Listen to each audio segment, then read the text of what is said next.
we'll do a roll call for the meeting. Is Ken here? I'm here. Okay. Paul, Yes. Haley, Here. and Eleanor, Yep. and I'm here as well. First item is approve the minutes for October 15th. Is there any comments on the minutes? Can I have someone make a motion? I make a motion to approve the minutes. And a second? I'll second. And we'll do roll call again. Ken, Yes. Paul, Yes. Haley, Yes. Eleanor, Yes. and me as well. The next item is 601 Edgewater Drive, Hobbs Brook Real Estate. Request for determination of applicability for the expansion of a concrete walkway within 100 feet of a wetland resource. Is that person here for this? Hi, all. It's Libby Wallace from Hayes Engineering. Hi, Libby. Hey. So, we are here before you with a walkway expansion project. If I could share my screen, get right to it.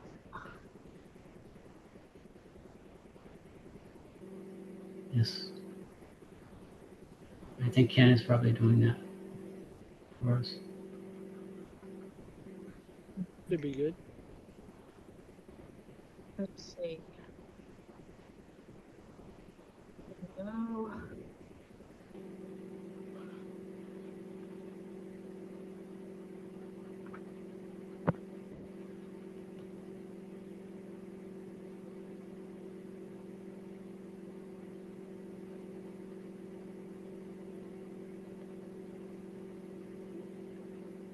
Am I supposed to do anything, or is that? Oh, there we She's go. got it.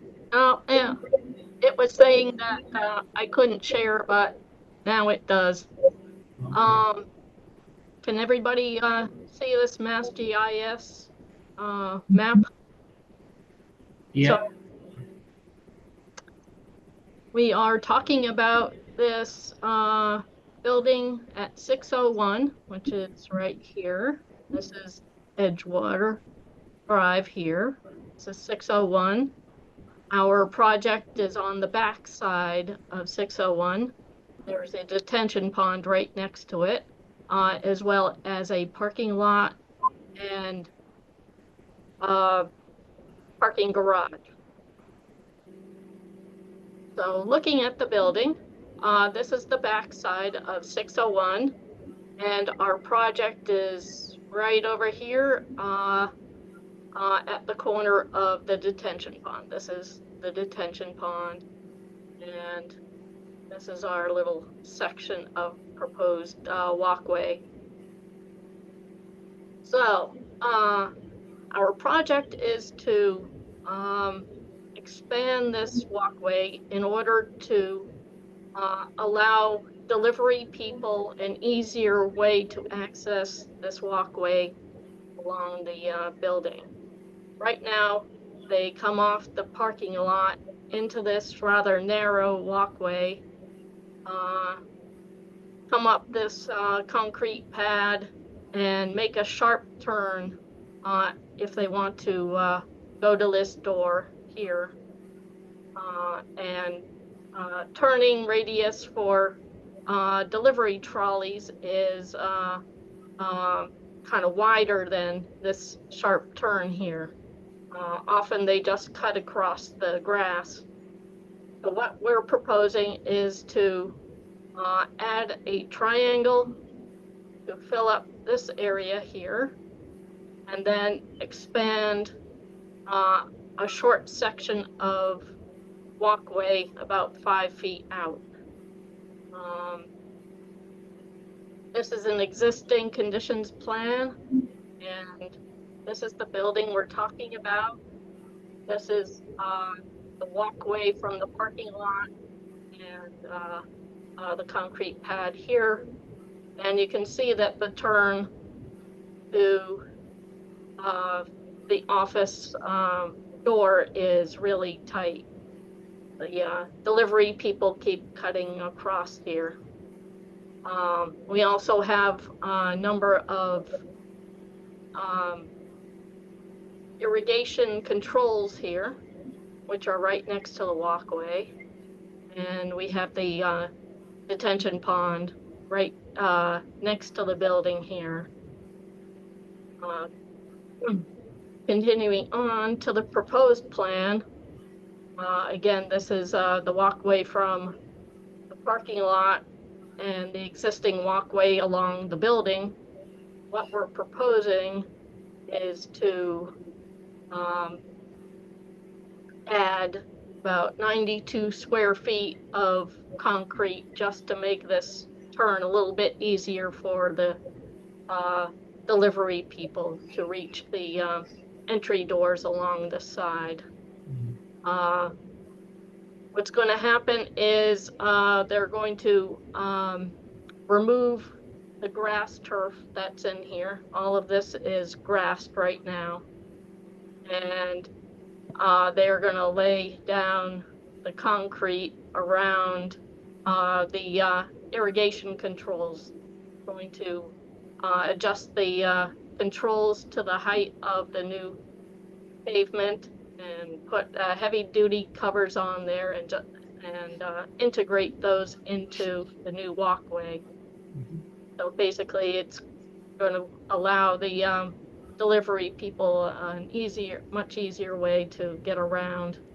The length of this is about 16 feet. This outer end is 5 feet, and the start of the triangle here along the existing parking lot walkway is 10 feet.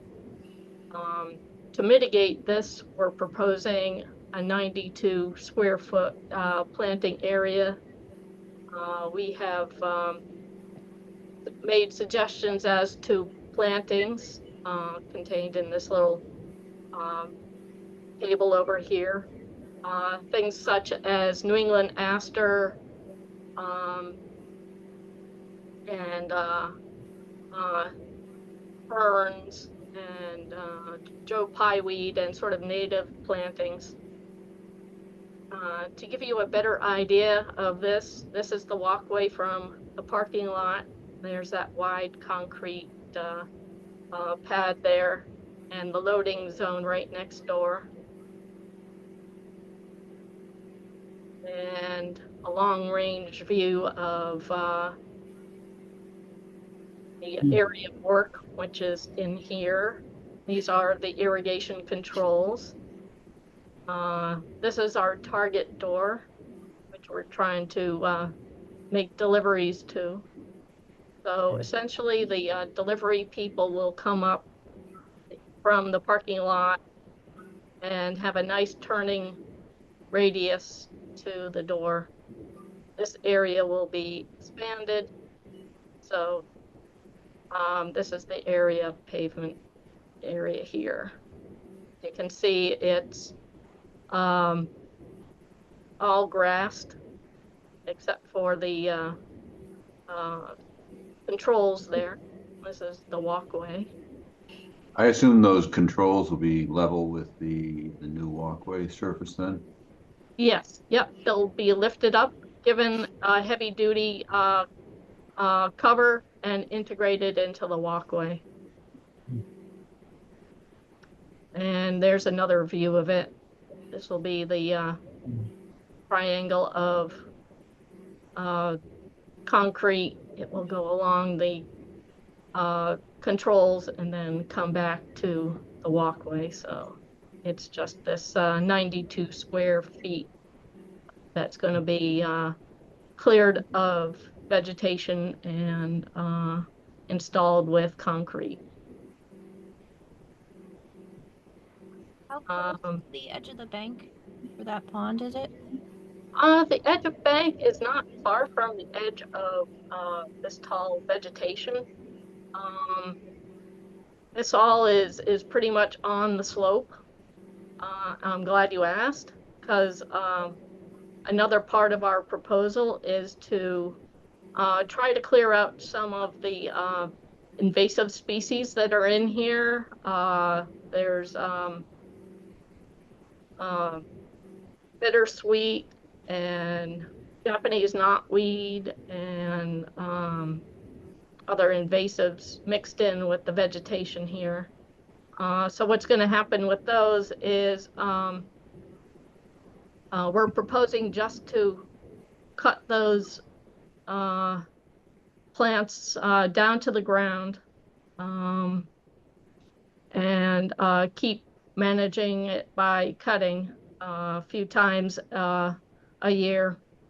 The reason why we're not going to just take a bulldozer and take them all out whole plant like is because it's on the edge of the detention pond and we don't want to destabilize the pond slope. Libby, was there vegetation originally designed for that area to, when the buildings were being constructed? Was there anything that was part of the original filing that It's a left? very good question. I will take a look at the requirements. Most of the time, there is no vegetation except Yeah. turf and seed proposed for these sort of detention ponds. I believe this is infiltration, and it's also connected to the other ponds in the office park. That's hydraulically connected, right, with the pipe? Sorry, say it again. It's hydraulically connected with pipe, right? Yes, correct. Yeah, just want to make sure I got the right one. Can you see the water in the pond from any location around there? Yeah, if you were walking along the edge of the parking lot, you can see.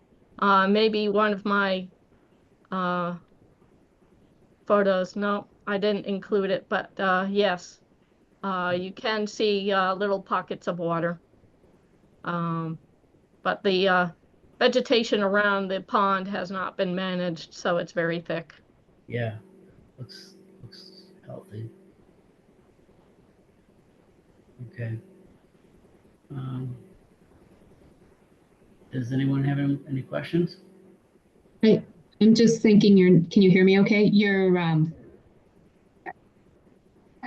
There doesn't seem like there's a lot of evidence that mowing knotweed is a great way to control it. I don't know that you're going to be improving the situation there. Both Oriental bittersweet and knotweed are terrible, but in this circumstance, I don't feel strongly that you would be improving it by trying to tackle it. It seems like it would be kind of fruitless. And maybe just it's better to leave it as is. Other people are welcome to disagree, but this seems like a limited area.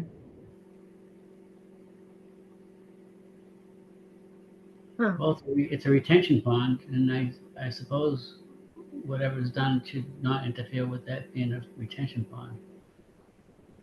I mean, that's how many years has that been growing there? This thing was done how many years ago? Yeah, at least 10, 15 years, I'm sure. Yeah. Yeah. I mean, I think if your goal is to eliminate the knotweed, you're not going to be successful with just a few years of mowing. And so you'd just be bringing in equipment and, it responds to more cutting, by growing more. So I would think if it's in this isolated area, you might be better off just leaving it, sadly. Okay. I'm not a fan. You're not a fan of what, Eleanor? Of knotweed. I mean, No, if you agreed. could get rid of it, it would be great, but I don't think that approach is gonna No, I mean, improve the I do agree situation. with you. It requires a comprehensive campaign for a long time. From Hotspur. Libby, when is this work planned to happen? And how long would it take? I would think as soon as possible. I'm here with Emily and Chris from Hobbsbrook, and maybe they can chime in with the timing.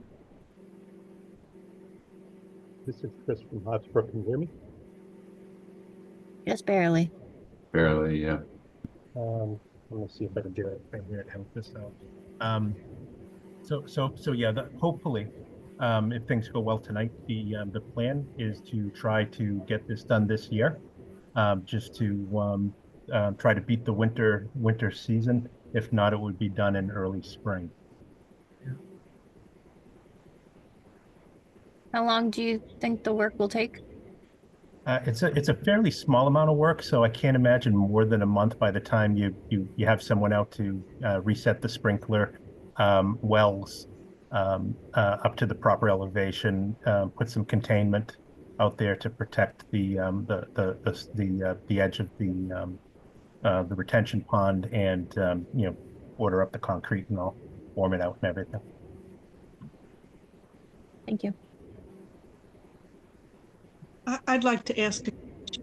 So Hobbsbrook, I'm sure, has landscapers, and I understand that just repeated mowing will thicken the shoots that come up. But what about dab? You don't, if you do nothing at all, you're going to continue to spread. Yeah, we actually have successfully gotten rid of knotweed down in our Waltham office park, and it's labor intensive, and we did it. It's essentially hand cutting the individual stalks, and in Waltham, I think the request there, if memory serves, was once the stalk was cut, to essentially hand apply a herbicide basically inside the stalk to kill each one. Now that didn't work completely first time around, so I think the application was first done in the fall and then in the following spring, and it really did knock it down. It's the only time I've seen this stuff removed.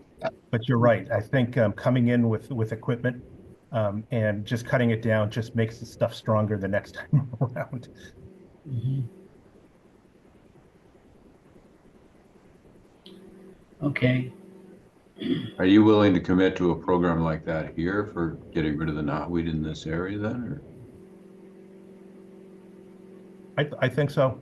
Emily, would you have a comment on that? Yeah. Hi, this is Emily. I'm the general manager of the campus. Can you hear me okay? Mm-hmm. Yes, we would be willing to commit to a program like that around the detention pond. Absolutely. Yeah, it's a reasonable request right now, because it's not. I mean, there's a fair amount on the backside, but on the front here, it's got a foothold, not a forest of the stuff. So it's I think easy enough to try to remove. Yeah, if you do the cut and dab, you'll probably have better success. Absolutely. And I'm sure you wouldn't want it growing through the concrete you just put down. And it will. Yeah, I've seen it. Yeah, it will push anything out of the way. It is nasty stuff.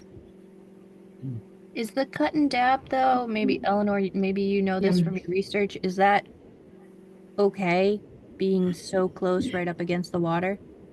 I think that's what they use. Stem inject, like the most research, they use stem injectors. It accomplishes the same thing. It stays in the plant, and then you use like Roundup, a special formulation of it, because it breaks down earlier. So as long as you follow a protocol with the timing, then it works effectively, and it's thought the impact is not as significant as other herbicides. It's hyper localized, right? Yes. You're yes. hitting Okay. that one tiny spot. So I think that's the advantage of it. as And, far and as not flowing downstream, not spraying it, not overspray. It's, injected or applied to that one little spot. yeah, and the point is to do the right dosage so it draws it down as it's, going dormant in the fall. And that's the best way to weaken it. Maybe a little late this year. Yeah.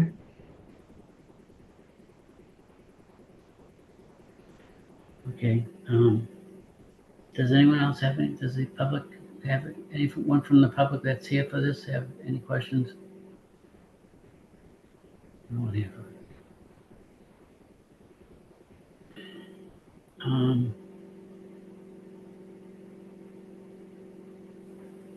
see Ethan, a hand up, Jimmy. what's that? I see a hand up for Linda Ireland.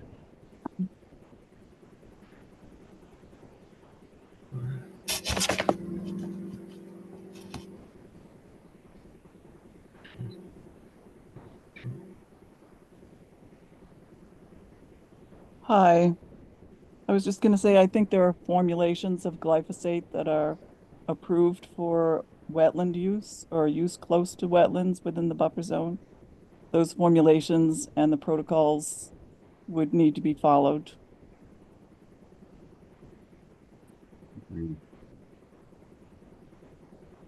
Okay. Any response to that? That's a piece of information that's good to know. She's right, and it would be good if we, I don't know what other commissions do, but if we could find some research on that and, have a recommendation. Okay, I could probably find it in some of the materials I pulled together. But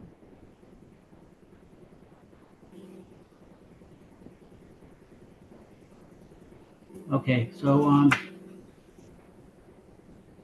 Ethan, what do we do with this? This is a request of determination.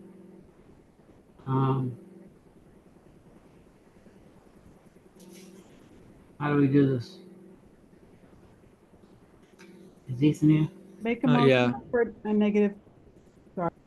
You go ahead. You just need a motion for a negative or a positive Yep, determination. okay. Sorry, Ethan. If we make a negative determination, do we then lose all ability to write any conditions around this? You can do a negative with conditions. It's just not enforceable. It's pretty useless. Well, I mean, if you're within 100 feet, anyways, it would normally be, where it's such a small thing, it's fine to do it this way. Otherwise, you might be doing a notice of intent. Mm-hmm. It's a small area. You describe, Agreed. and we can make a decision that we don't think it's going to affect the resource area. can we say something like make a negative determination with the condition that they follow an approved protocol for Yeah. applying I can never say that word. Thank you, glyphosate, next to the wetlands. Yeah, that's a good idea. I'll Yeah, say we it can for do me that. one more time.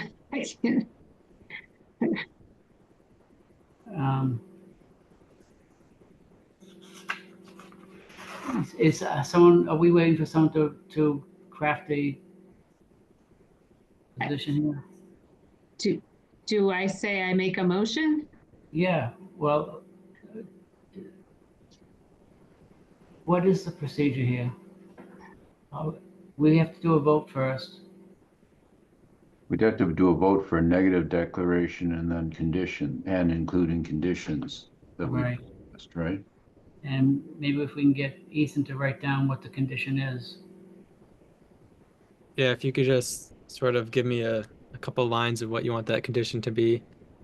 Oh, I just said it. Hmm. It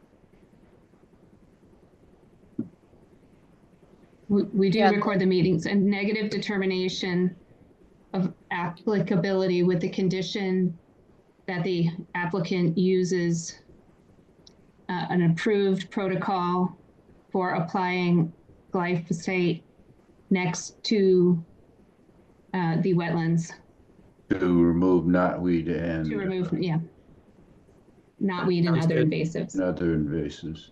Okay, and I want to add just a couple of things. There'd be no washing out of concrete in the area. And Absolutely.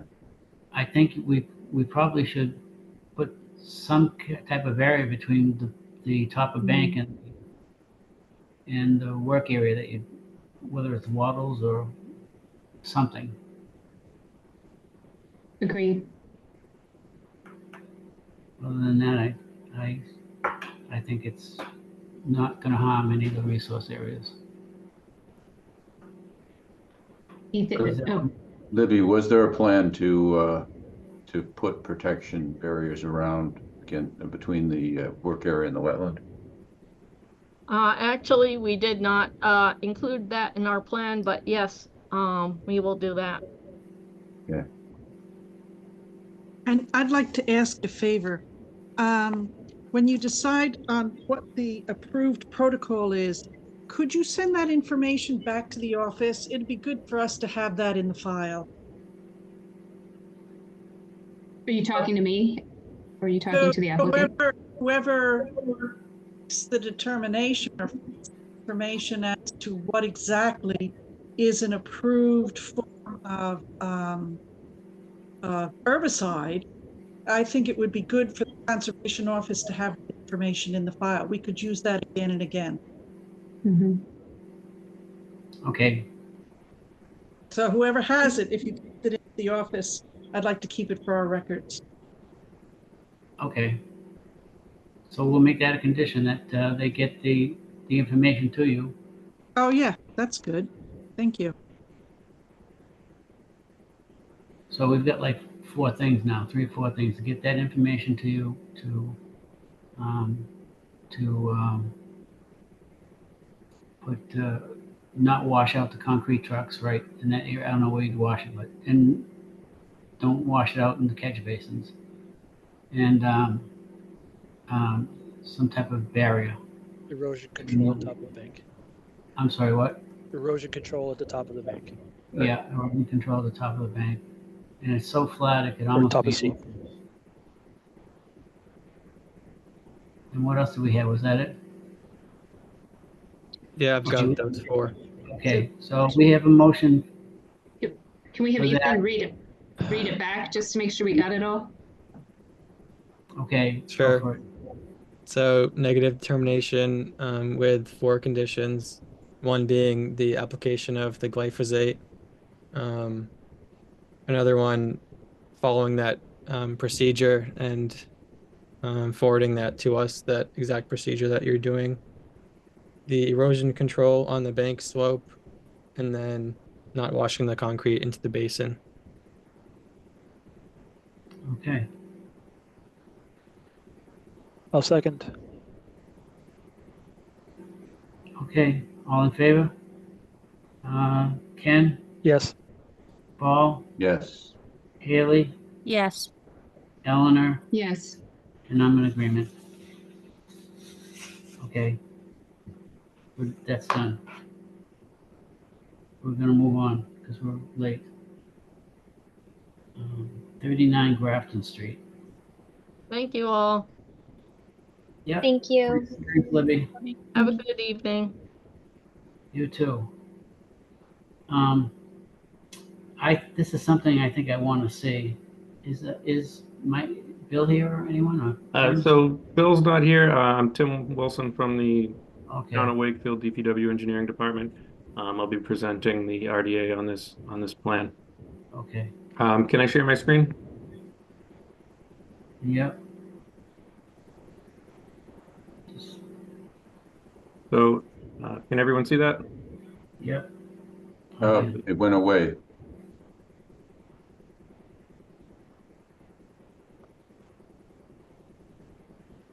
There it is.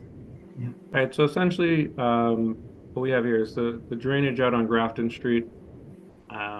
There's, a few different types of pipe, and some of the pipe is deteriorated. So we're essentially looking to go in and replace the pipe essentially in kind, just using RCP instead of clay and everything else I've had out there. And originally the drainage is routed along the west side of number 39 Grafton Street, the house, and then runs down and goes behind the house and comes out to an outfall on the southeast corner of the property. We were originally intending to put it back right where it was. However, the resident at 39 Grafton Street, the owner of the property, requested that we run it around the other side of the house so as to avoid a shed, a fence, and just generally not rip up their whole yard. Are you gonna remove the pipe that's no good? The pipe that's currently in place around the other side of the house, we were planning on abandoning, either, filling with flow fill or, crushing the structures and backfilling. It's relatively shallow and it's all vitrified clay pipe that is in disrepair or deteriorated currently going around the house. So the proposed route, you can see here in the green with the zigzag through it. That's the existing pipe where it is today. So essentially, we're going to be running along the street here and come down this side. Come down the eastern side. It's about the same pipe run lengthwise, so it doesn't really change anything. Additionally, we're planning on tying into the existing outfall, so we're not looking to do any work on the outfall or change any of that configuration there. What's the outfall? Clay pipe? Yeah, there's a clay pipe that goes through a head wall, so And we'll then just tie into that head wall. We'll put in a manhole right down here. what You know, size pipe are you replacing it with? say it again. What size pipe are you replacing it with? So it's existing 12, we're putting back 12. Okay, but I'm just questioning you. You're gonna get away from clay and go to concrete? Yep.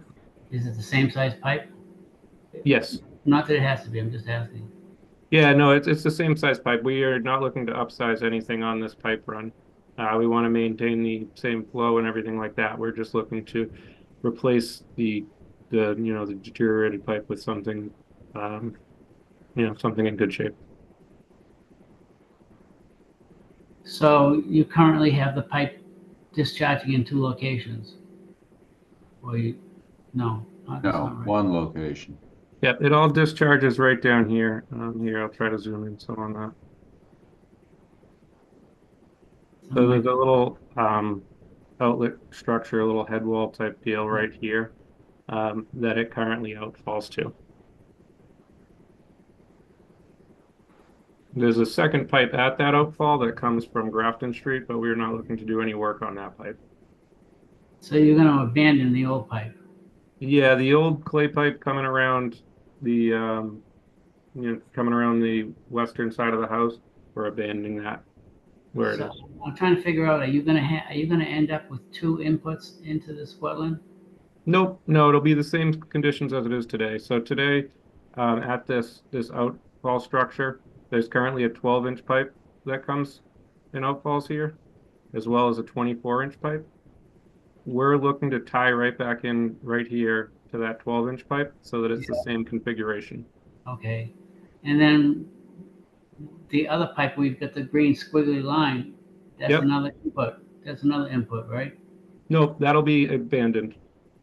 That's the one that's abandoned, Yep. okay.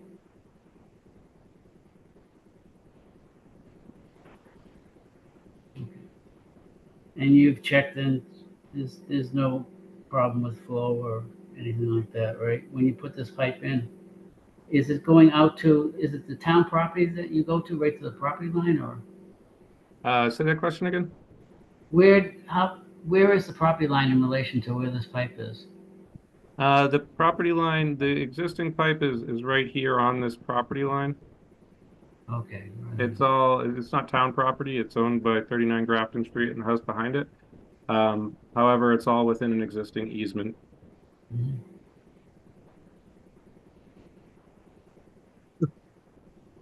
Okay. I don't have, does anyone have questions? Tim's waiting for some questions. Something. What's the depth of the install for the pipe? The depth on the pipe? Yeah. It varies. Out by the street, it's probably close to 3.5 feet from the finished grade to invert. So that's about 2.5 feet of cover. Down by the outfall, it's a little bit shallower. There might be about a foot of cover over the top of the pipe. And they'll just use a small, like, mini excavator for a trench. Yeah, they'll go in there with small equipment. We're looking to do, like I said, the goal here is to minimize disturbance as much as possible. Mhm. Thank Well, you. what are you gonna put, silk bag, wattles? Yeah, hay bale? we'll put the straw wattles. It's this orange line. We'll put it all the way around and on the downslope side of the work. Yeah.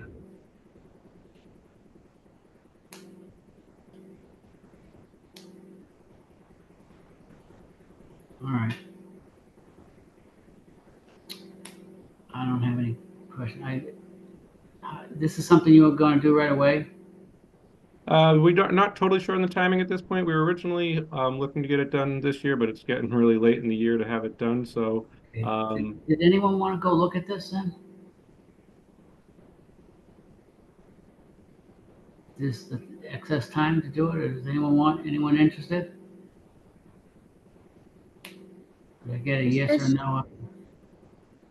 Is this gonna disturb any existing trees or vegetation? nope, no, there's no trees or anything in the yard there. You can see on the plan there's a couple trees in the yard, but we're staying well off of all of them. And it'll just be backfilled with whatever's excavated. We'll go back in If there's place. poor material in place, we'll replace it with good material, but we expect to just put back what's there.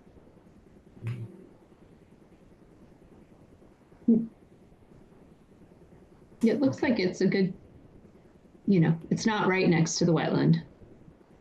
No, this actually, after it comes out here, it actually goes into another pipe after that before it outlets to channel.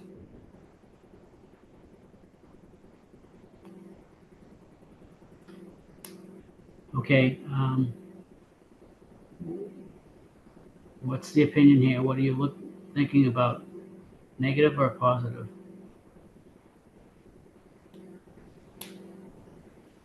Okay with the negative. What's that?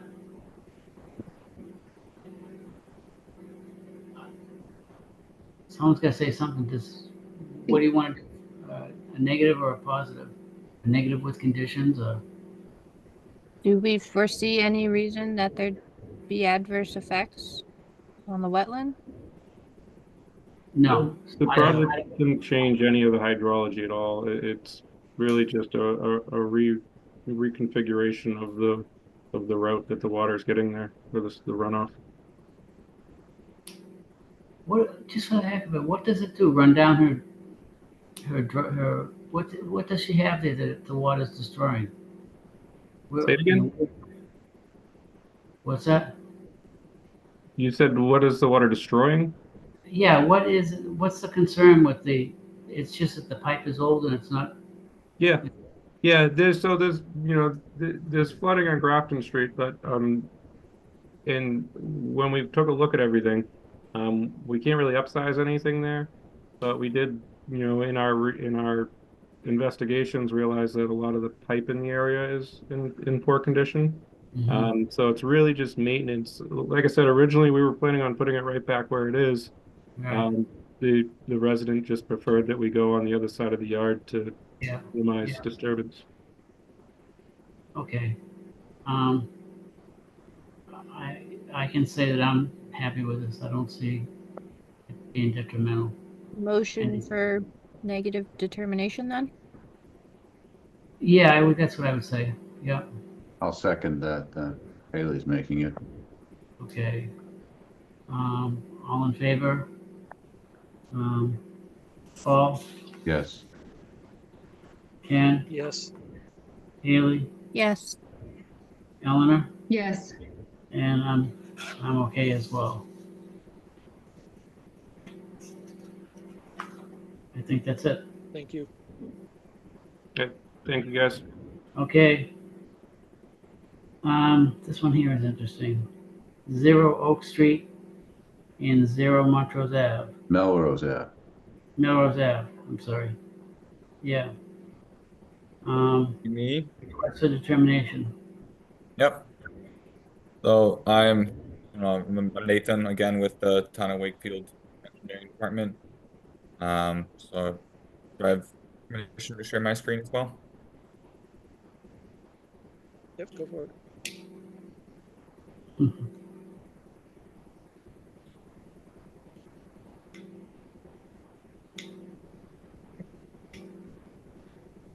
So what we are looking to do here, so this section of proposed sidewalk is going to be a part of our 2025 sidewalk program.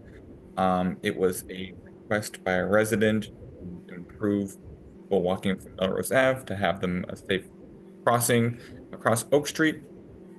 What we are looking to do is install a 5-foot wide asphalt sidewalk here in the purple, along with asphalt berm, as well as installing some concrete wheelchair ramps. Wetland behind here is on town-owned property. All the work will take place on the right-of-way, and there shouldn't be any impact to any of the wetland or surrounding area. This area here that we're placing the sidewalk is on the edge of the road.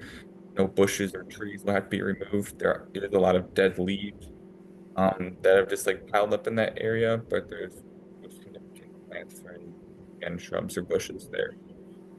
We'll have erosion control on the back end in the dotted line. That'll just keep any construction debris material from actually entering the wetland behind. We aren't doing any drainage improvements or additional, but we are doing a change in type. See if I can zoom in.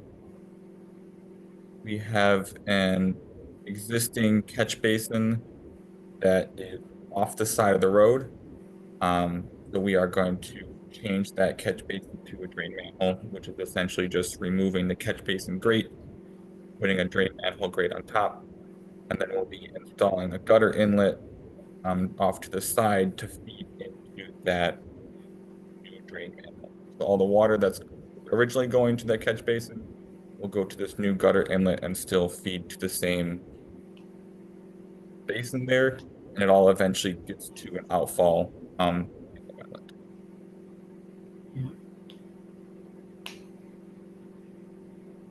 Okay.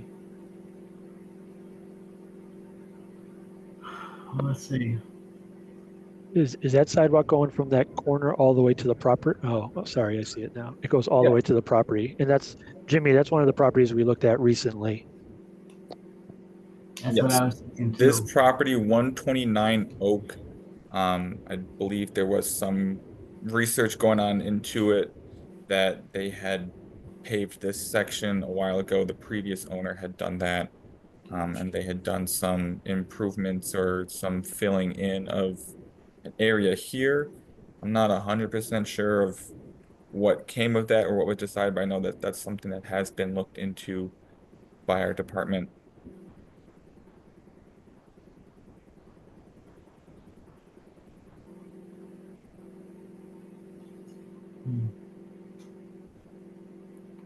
Okay. So this area that's in pink on here, that currently is not paved, correct? It's just edge of street?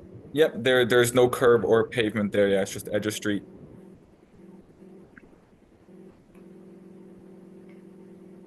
There's a little parking area there now, so that would be curbed and inaccessible. Yes. So they're technically not. They shouldn't be parking there. Like I said, it's not. It's not an approved spot to park. It's not paved. It's not. It's on town property or within the right of way. I wasn't able to reach. I reached out to the residents that I would think that parked there. Again, like there's nowhere to know that who parks there. But I reached out to these residents here didn't get any response from them.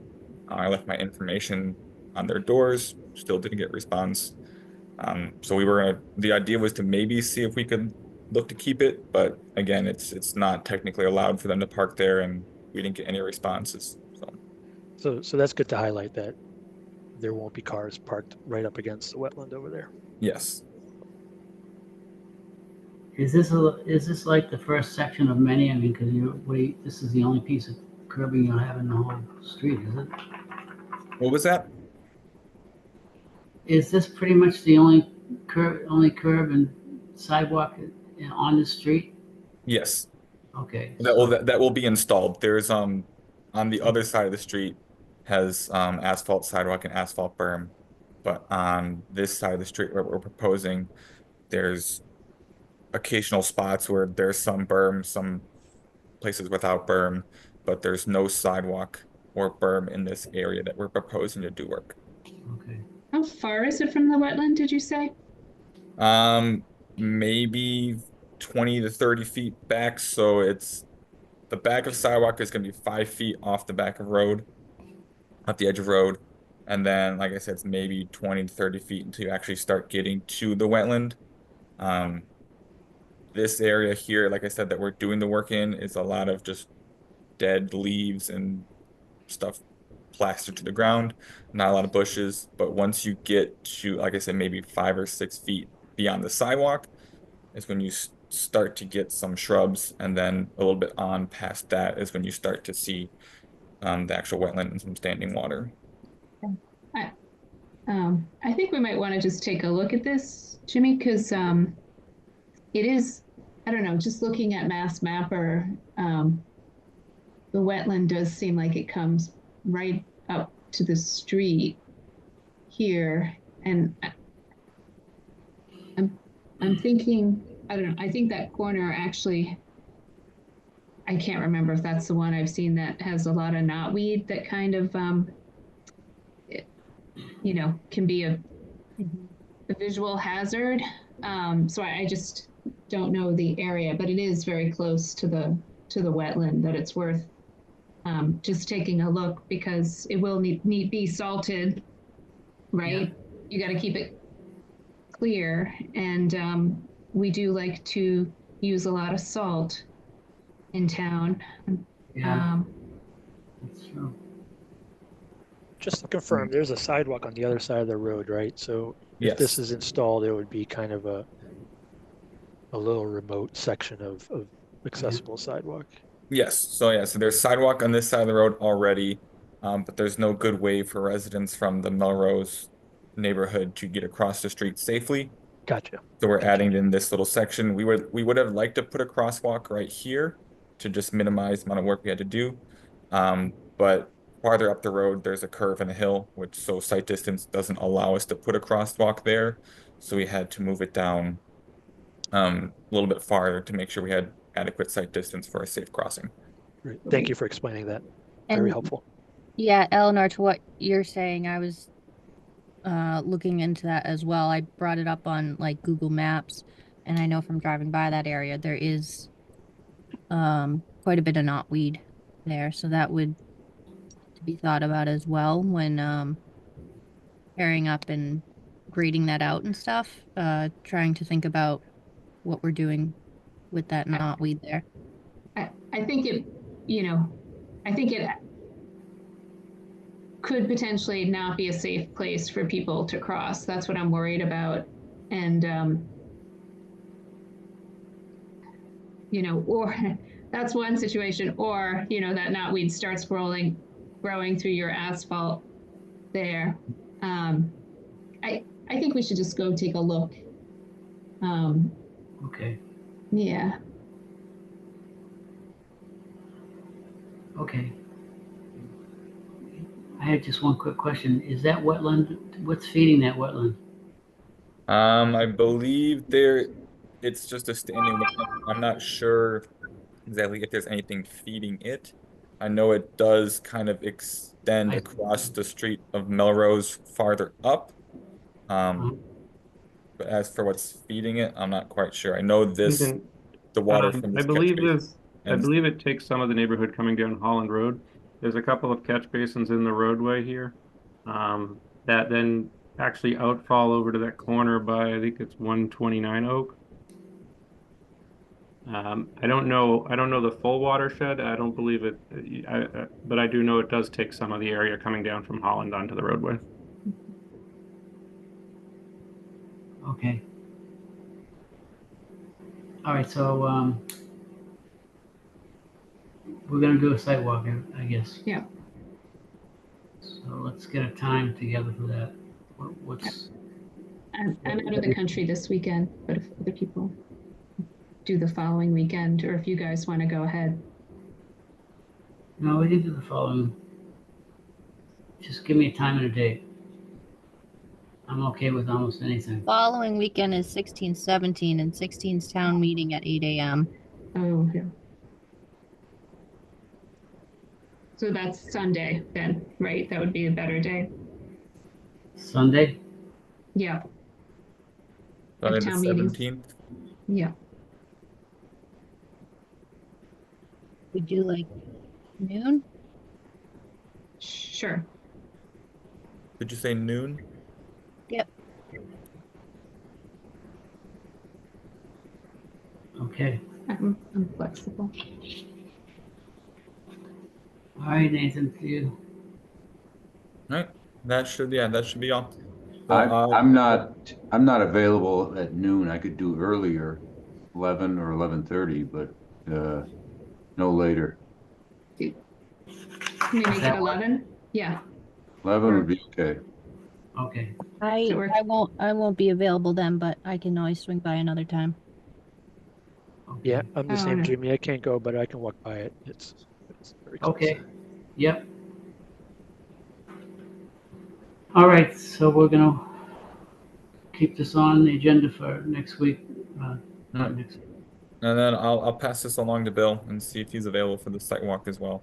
But Okay. if not, I'll plan to be out there. All right. He is actually not available. He's on. There we go. Hey everybody, how we doing? Good. Yeah, I will be at the Patriots, so I will not be available, unfortunately. That's not fair. I got to watch them lose, so it's really not that exciting. But hey, Well, all right, we're all set with this. We're gonna move on. All right. Thank you. Next item. Thank you very Thanks, much. Nathan. All right. The next item is DEP 313 with no number. Beacon Street and Lakeside Avenue. Bill, do you want to present this or do you want me to take it on? I'd say let you roll with it. Okay. So my name is Nathan Chin. I work at the direction of Bill Renault, town engineer. This is a town proposed project for Beacon Street and Lakeside Avenue by Lake Quannapowitt. Just trying to improve the drainage infrastructure there while addressing erosion that's currently happening on the site. I will share my screen right now just to show you a PDF overview of it.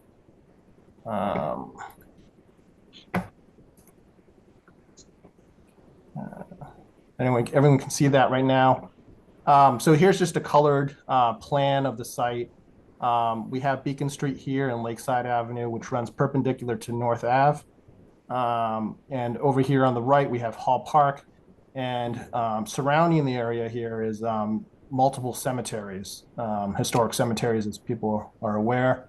The 100-year floodplain line or elevation is at 83 feet. And 50 feet buffer and 100-foot buffer are delineated here as these dash lines. So the proposal that the town is making is to address the the erosion that's occurring at the end of Beacon Street. I'll show over here is just a site photo that I took. As you can see, there's a processed gravel roadway that leads towards the edge of the water. Because of continuous erosion over the years, it's kind of built a delta out to the edge of the lake here, and it fans out pretty significantly. So to stop that from happening, what the town is proposing to do is to install, if I can grab it here, 2 hydrodynamic separators, which are basically catch basins at the surface. At the end of Beacon Street here and here, it would capture the gutter flow coming down Beacon Street, and it would treat up to 81% of the TSS. So we're removing TSS there. It would then be conveyed through 12-inch high-density polyethylene pipes to two outfalls, if you will, that will go to dry swales that run along the processed gravel trail here. And our hope here is that it will, number one, remove as much TSS as we can get before it gets to the lake, and also to stop the erosion that's continuously happening to the lake as it is now. While we're doing this, we plan on improving the end of Beacon Street here by adding 2 decorative bollards there to prevent vehicular access to the lake. The lake is still being used by the Wakefield Fire Department as an emergency access point to the lake for water rescue and also for training, I believe. The other thing about this site is that it is connected to Lakeside Avenue over here by a stone dust path that runs along the edge of the lake. It varies in width from anywhere from 8 feet to 10 feet wide. To pair it up with our drainage work, we plan on amending that stone dust, regrading it, making it more pedestrian friendly, making it ADA compliant for off-paved travel. And on this end of Lakeside Avenue, we would do the same treatment, vehicular bollards to prevent cars from driving down there. Currently, there's 2 granite blocks, kind of ugly ones, that are placed over here to stop anyone from driving down on the path. There's significant pavement degradation over here. We propose starting from the parking lot over here on Lakeside Avenue, saw cutting it here, and then repaving this broken down pavement. I think I have a photograph of that over here, where you can see you have the cemetery on the left here, and then the beginnings of Hall Park on the right over here.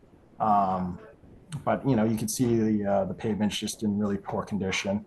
Currently, all the water sheet flows to this area, and then sheet flows into the lake. What we propose on doing is intercepting that water as best we can by putting in a low point swale here to try to capture that sheet flow, allow the water to have some time for dissipation, basically, before it makes it to the lake. Yeah. And also with that, I have this small presentation here. We've had some suggestions from commissioners on plantings that we can do back here. So we're proposing some clustered shrubs that we could plant over here. Some of them being American black elderberry, red twig dogwood, sweet pepperbush, and arrowwood viburnum.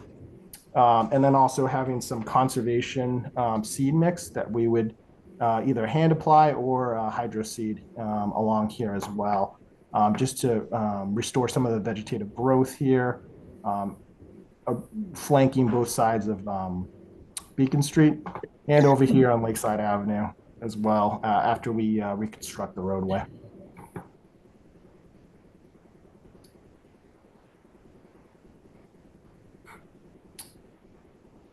Any questions? Your expected timing on this, Nate? I defer to Bill on that one. So we're hoping to try to get at it this year if possible, if we can get the structures. We're going to kind of roll this in with our Vets Field. You folks approved that a while back, our Vets Field bathroom project.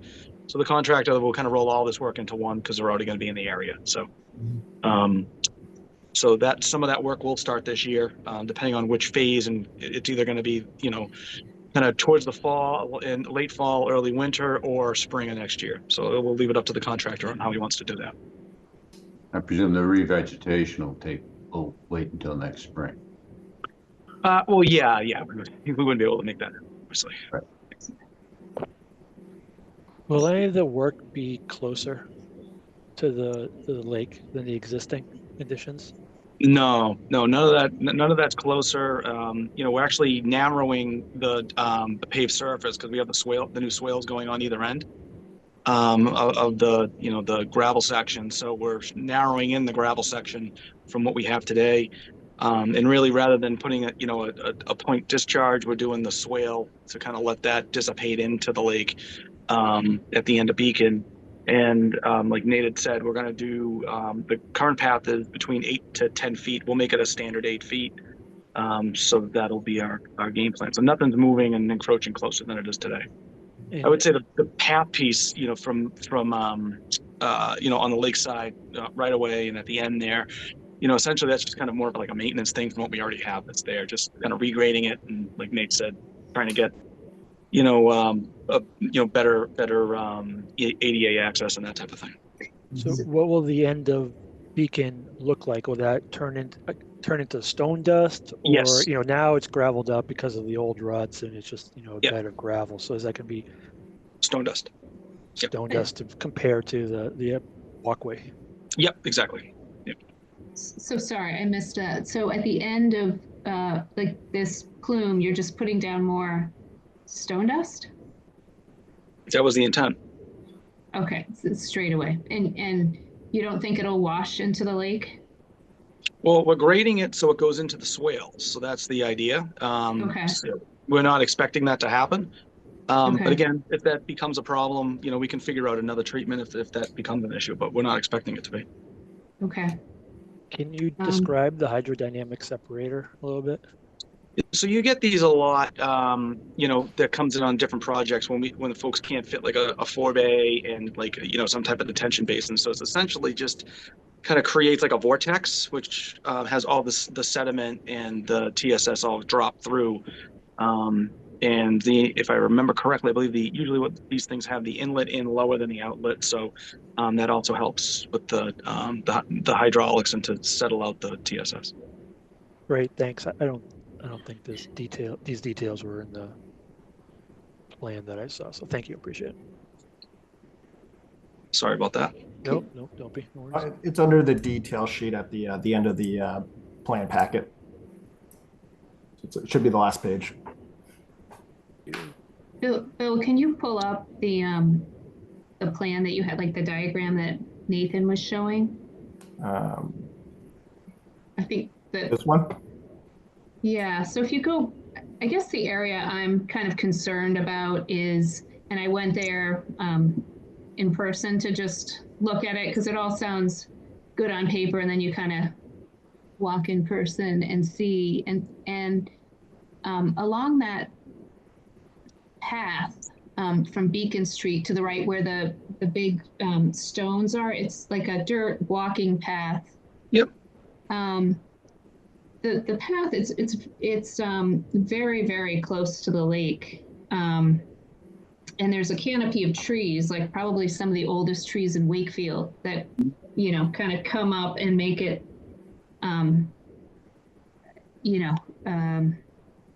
this sort of incredible sort of place to walk. Sure. But what's involved? I'm a little concerned about damaging those trees because the roots are, they're holding up the bank and then they're sort of growing under. So what's involved in putting down the stone dust path? Because it would be a shame to damage those trees. And again, yeah. Yep. Sure. I mean, it's similar to what we would do if we're doing a sidewalk. We're not really excavating a ton, most of this, because it's all eroded. It's more of a kind of a replacement of the stone dust. So it'd be a thin layer in the flat sections that are in good shape. And then as you get kind of closer to Beacon Street, that's when you start having the roots and stuff over. We would just essentially mound up the stone dust over those so that, we're not cutting the roots. We're not going to do any of that stuff at this point. But is there heavy equipment involved? Like what type of equipment is being used? Yeah, they'll have a roller. Yep. So they would have a roller. We do that. That's pretty much every sidewalk has that happen too. So, we take care of them so that we're not excavating through them. We're not really going to be excavating here as much. The only thing we'll be doing really is trying to get that big stone out of the way, where the erosion is towards Beacon. But aside from that, Oh, go on. Sorry. No, I was just going to say, aside from that, everything else is really kind of just fluffing it up, and we want to we want those roots to be at least covered so folks aren't tripping over them. So, I think and then going back and looking at that spot to the right, to the delta, there's a lot of wisteria vine, which so you're going to have, and it's a very mature specimen. That's the height. Yeah, it's huge. Yeah. It's growing up that oak tree, which is ancient. I'm not sure you would be successful in planting anything there now that I've gone and looked at the site. Yeah. Well, I don't think we were planning, right? So if I'm correct, I think we're looking at that kind of grass area to the right here. That's where the plantings were planning to be. That's to the left in this picture, or over here. In this Yes. picture, yeah, we have it on either side of that washout area. So where your cursor was, close to the black fence. Yeah. So both sides of the fan or the delta, we would do the replantings. Right. So here's a more zoomed out photograph. So the road right here is, I believe, like I can't think right off the top of my mind. Let's assume 20 feet. 24 maybe. Yeah. We're necking it down to 12. So then both sides of the gutter line of the road would become a swale. And then the plantings would occur basically where you have the wisteria growing on the chain link fence over here. And then we would do the conservation mix kind of in this kind of grassed area here. Okay.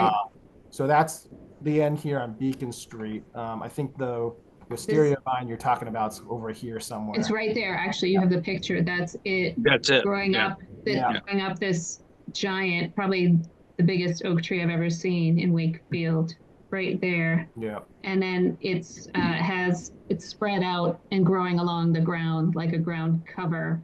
Yep. Just to the water. So I don't think you're going to, in looking at that area, I don't think you're going to be able to get anything in there. Yeah, no, I'm definitely in agreement on that. But I think where we're looking, though, the wisteria vine is more to the right and up the hill. So it's not where we're looking to do the plantings. Right now, the area where we're going to do the plantings is kind of like a scrubby grass at the end. So Nate, if you jump back maybe to that other picture that you had that was kind of more zoomed in. Yeah.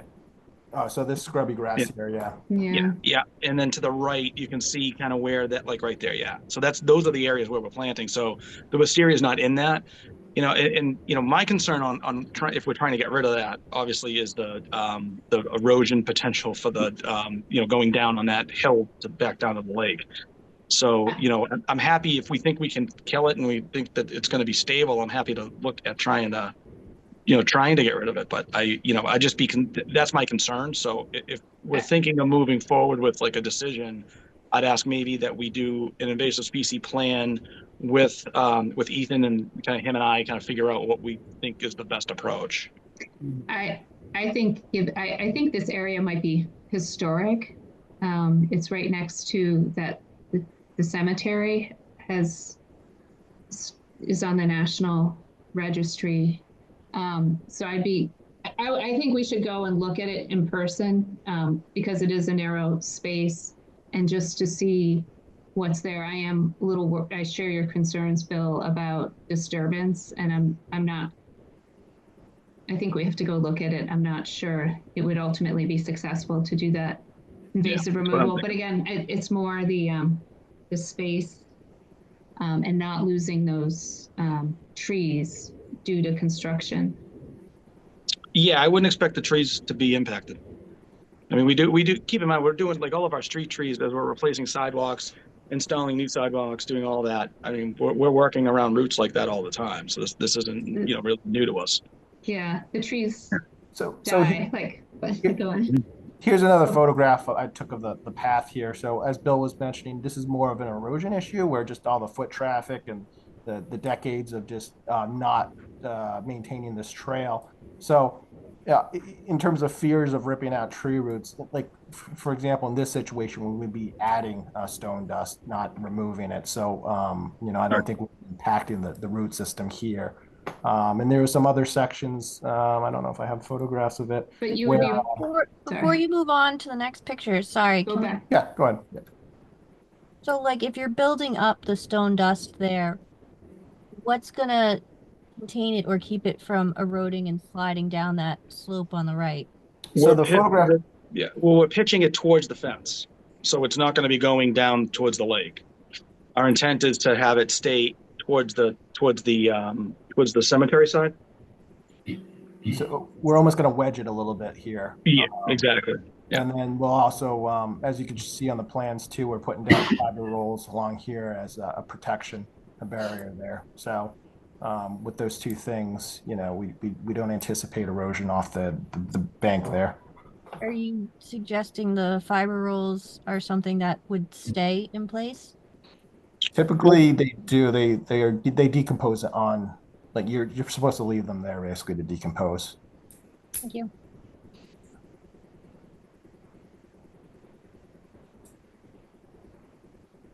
How long a period does that take?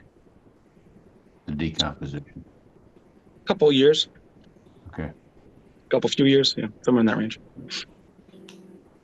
We can also cut them and, you know, kind of use the material inside, you know, to kind of fast track it a little bit too. You're going to widen this 8 feet. Like nope. Like the nope. No, we're not widening anything. No, this is 8 to 10 feet wide today. So our intent would be that we're only going to make this 8 feet wide.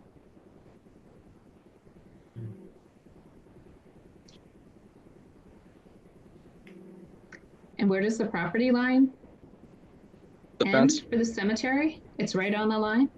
Yeah, well, in and about the fence, it's pretty much where it is.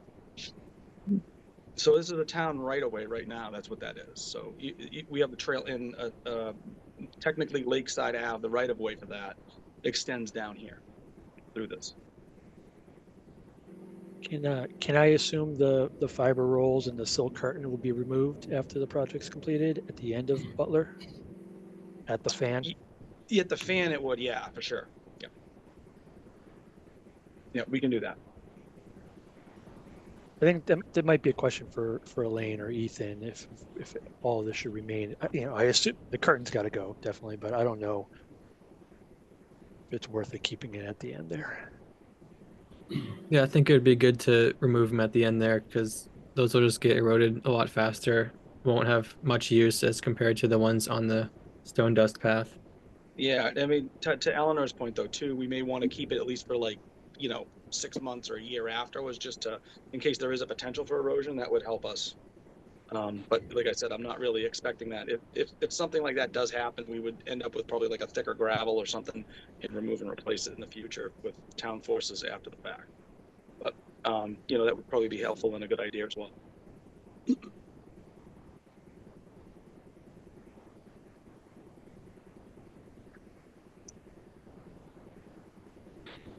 Bill, did we lose some volume on the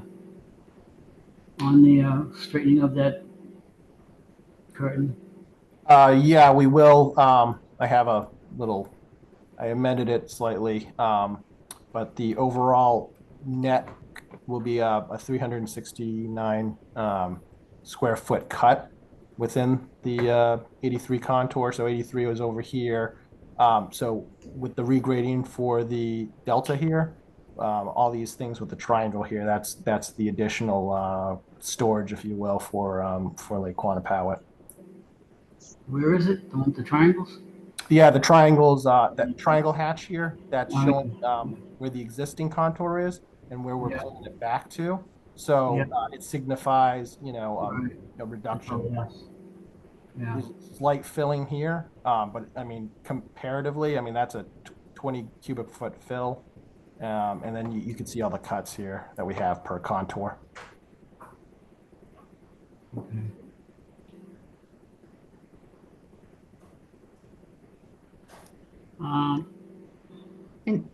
Are you going to do anything to mitigate for that loss of volume, or? Well, the volume is being cut, so that's what he's saying. So the hatched areas you're seeing that look like more like the little plus signs or whatever they are. Yeah. Those are all cuts.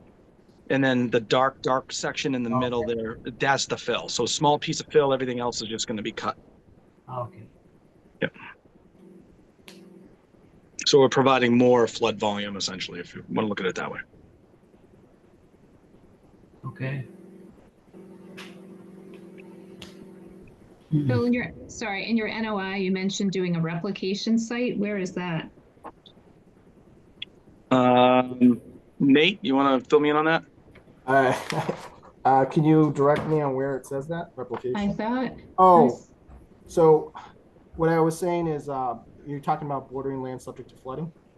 Yeah, I thought you said in the NOI, there would be a replication area. You're talking about, I think he's talking about the flood volumes, right, Nate? So Yeah. for the section where we were filling, we're replicating that flood volume within the cuts that we're talking about here. Okay. We don't have any wetland filling here, so we wouldn't be doing any replication. Okay. Okay. Good. I was confused about that. Yeah. Probably could have worded that better. Apologies. You're talking about matching the volume. Actually, we're providing more volume. So this will be cut down lower than what it is today. So it'll, you'll have more volume down there. Well, the flood volume.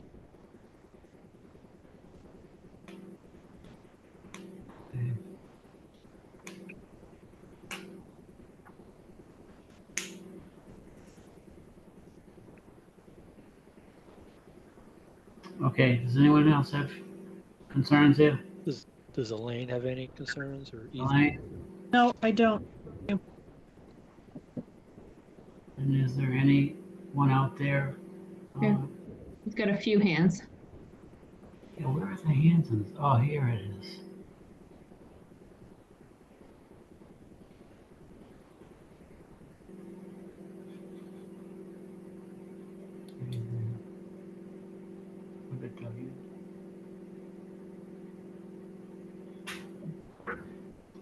Is anyone else able to control this thing? You just have to call on whoever hand is up, Jim. You have to what?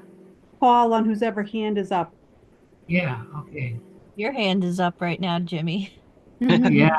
It's calling on itself. I don't see it.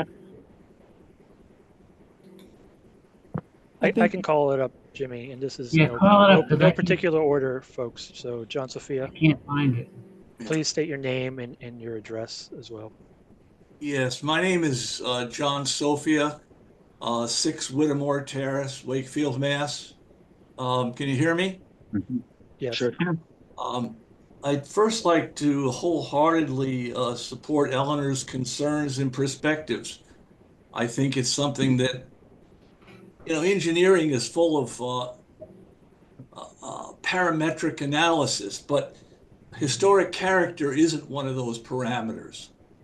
And with regard to your so-called renovation of the stone dust path, I think there's a real potential for destroying a very precious historic character that path has. I know it might be ADA compatible or whatever, but some of the most beautiful paths I've ever walked aren't ADA compatible.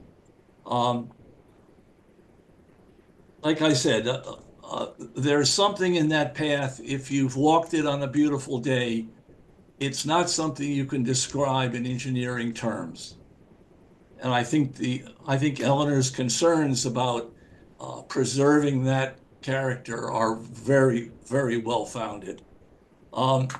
Specifically, I would like to understand why we're redoing the pavement between the Hall Park parking and the beginning of the stone path. So because there's the cemetery has an access gate. So we're removing a good amount of pavement, actually. And we basically just went to their gate because they use that for access for headstone deliveries and different things like that. That couldn't be served with stone dust? I mean, it just seems like we're paving a road to nowhere. We're removing pavement, though. So it's paved currently beyond that location. We're cutting it back and making more stone dust than what's there today. Oh, well, to the extent that we could reduce the pavement there, I think it would be a good thing. Yeah, and that's what our intent was, John, actually, to do that. So yeah, the only reason we're doing it is because they definitely use that for heavy trucks. That's why I would prefer the pavement to stay. So we did some thought into it. Good. Initially, we were looking at maybe just providing essentially 2 parking spaces.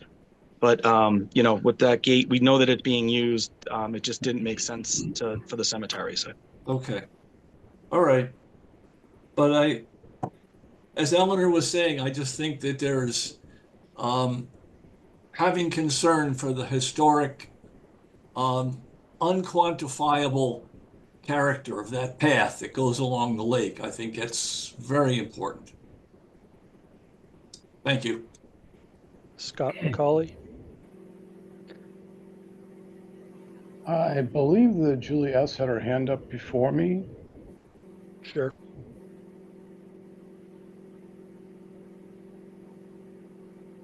Hi, can you see me? Hello, can you hear me? Yes, we can. we got that. Perfect, thank you. As Eleanor referred to earlier, the Temple Israel Cemetery is on the National Historic Register, and on their website, they say that the Temple Israel Cemetery was created as part of the American Garden Cemetery movement in the 1800s. Its peaceful and tranquil natural environment offers spiritual renewal to all who visit. And when we think of the Lakeside Cemetery, it's not on the register, but a number of the buildings and a number of the stones are not only on the register, but very important to American history. And all of our Civil War soldiers are there. It's nestled along the western shore of Lake Quannapowitt. It's prized in the community for its gentle slopes, country environment, which is key, country environment, and magnificent canopy of beautiful mature trees. The most magnificent canopy of trees is on that pathway. And I think less is more. I'm one of the people who I did write and ask that both of these streets be revised and updated for parking and ADA compliancy, but I was never thinking that this pathway, this beautiful pathway, would be touched. I actually don't see the need. There's so much water access for anyone who's in a wheelchair without that. When I look through the Wakefield Historical Society information put together by our community, it talks about how that part of the lake is actually, it's where a lot of families would go in the 1800s to North Avenue. It was actually a grove of trees, all of North Avenue was. And it said that North Avenue was first known as Grove Street for the pleasure groves along the lake. That grove of trees that's there now has been preserved because it's the last grove of trees. If you picture North Avenue in the 1700s, it was actually under a different name, Railroad Avenue, but it was all treed on both sides with a huge canopy. The canopy went down both streets to the lake, inclusive of this, this I call it almost like a parkway. It's beautiful. That's the only grove that's left. I really strongly feel that this last of the Wakefield pleasure groves should be left untouched. If you look at Nancy Bertrand's book for the Wakefield Historical Commission for Wakefield's last big anniversary, there are pictures of women that were taken there holding parasols by the lake. It was a stunning feature of the lake that we no longer have. The Temple Israel Cemetery is actually quite significant for its being historically significant on the National Historic Register, but it was also established around 1860 because of those groves and because of the natural canopy. And it was the first synagogue that was established in Boston, and they loved the area so much that they drove out 15 miles and put their cemetery here in Wakefield. I went onto that pathway today, and I can send you the pictures tomorrow. I'm surprised that some of the trustees of that cemetery are not here today. A number of their trees are growing through the fence, that's their fence. Root systems are coming under and growing onto the road. And I would hate to think that anything that's pushing this gravel down would be harming the root system. And you wouldn't see that damage for 5 years or so.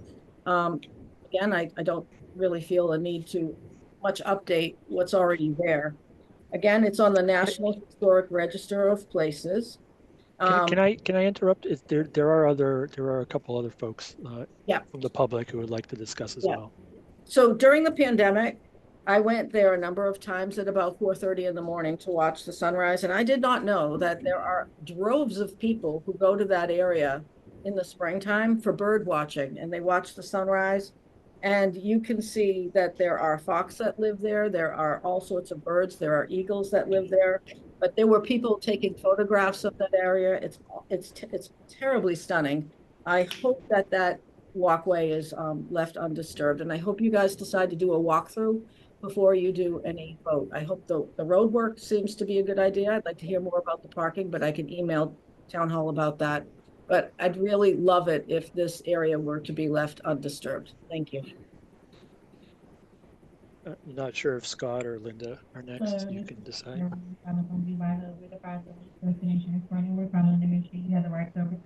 So I'm sorry, did you say Scott? Yeah, I'm not sure who was first. I'm sorry. It sounded like you had a grasp of that. So whoever wants to go ahead. So I'll jump in real quick. I wasn't really planning to speak. Scott McCauley, 32 Walden Road, sorry.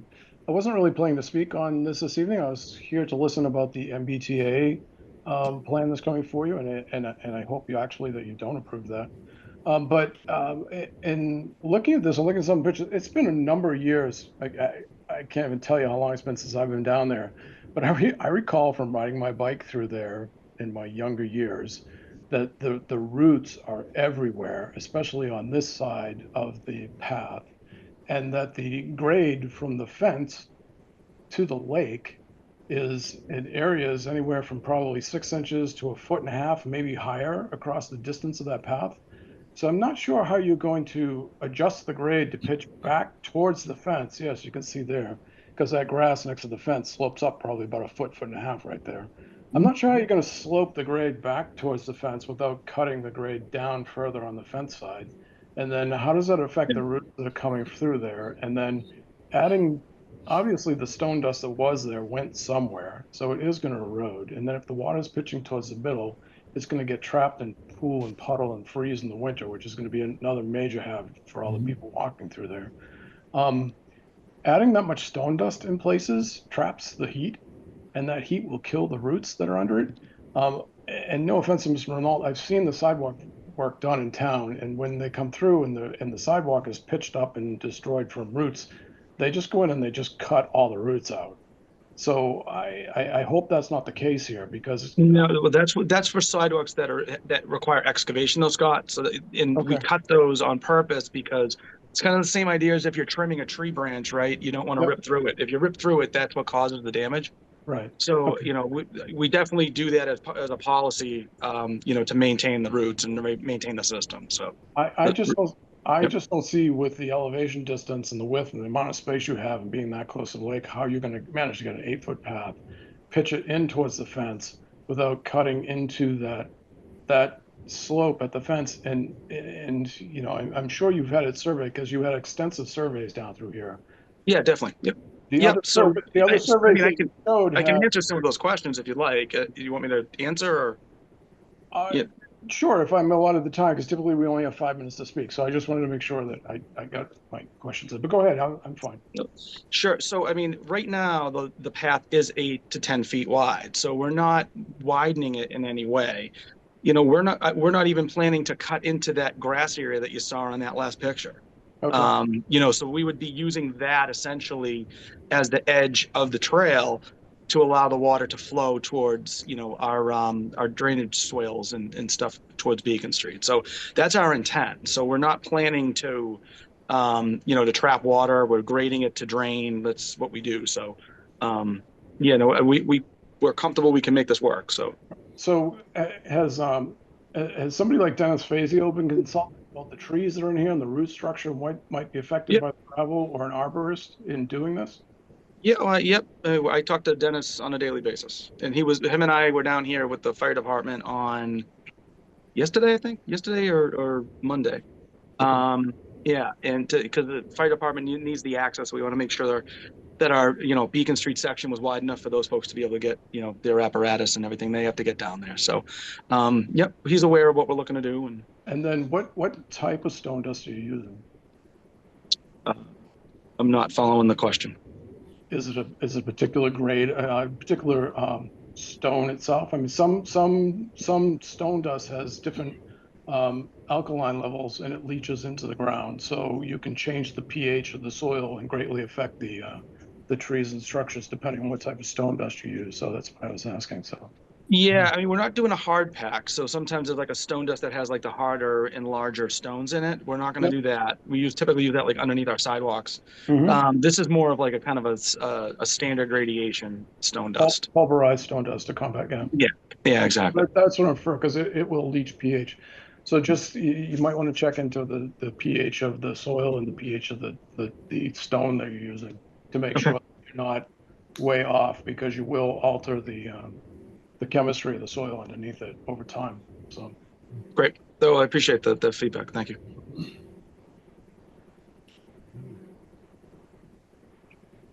Linda? Yes, this is Linda Ireland from Melrose, and I'm one of the bird watchers who uses that path. And I have the same concerns that have already been expressed. And particularly this notion that trees can only be hurt by cutting the roots. Trees can be killed by compaction and by the lack of oxygen by putting a layer of stone dust over those. So I would like to see some outside consultation from arborists at the very least before that pathway is put at risk. I think that it has a lot of charm, and if you want to remove some of the boulders to make it more easier for people to walk, you could do that without compromising, without bringing in heavy equipment and compacting stone dust over those roots. And that's all I was going to say. Okay.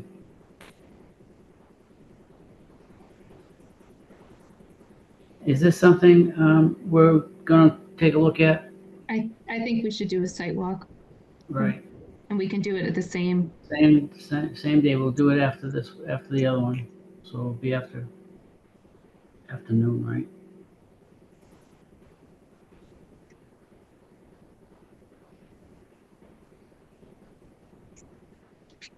Do you have a ballpark range of potential fill thicknesses? Just 2 to 6 inches, like 2 feet? No. Yeah, I can get you that for the next meeting, or, have it for the sidewalk. Just ballpark. You don't have to go crazy. Just maybe that'll help. No, for sure. Yep, we can definitely do that. I'd have to look at the grading plan and figure it all out, but we can talk about it on the sidewalk. I'll have the guys prepped to do that. Thank you. And then I guess this is a question for Elaine. Since this proposed work it's right next to the wetland, it's a redevelopment, potentially. I'm not sure if that fits exactly, because what's there, I'm talking about the tree-lined path is dirt, but we're going to bring in heavy equipment and put down stone dust.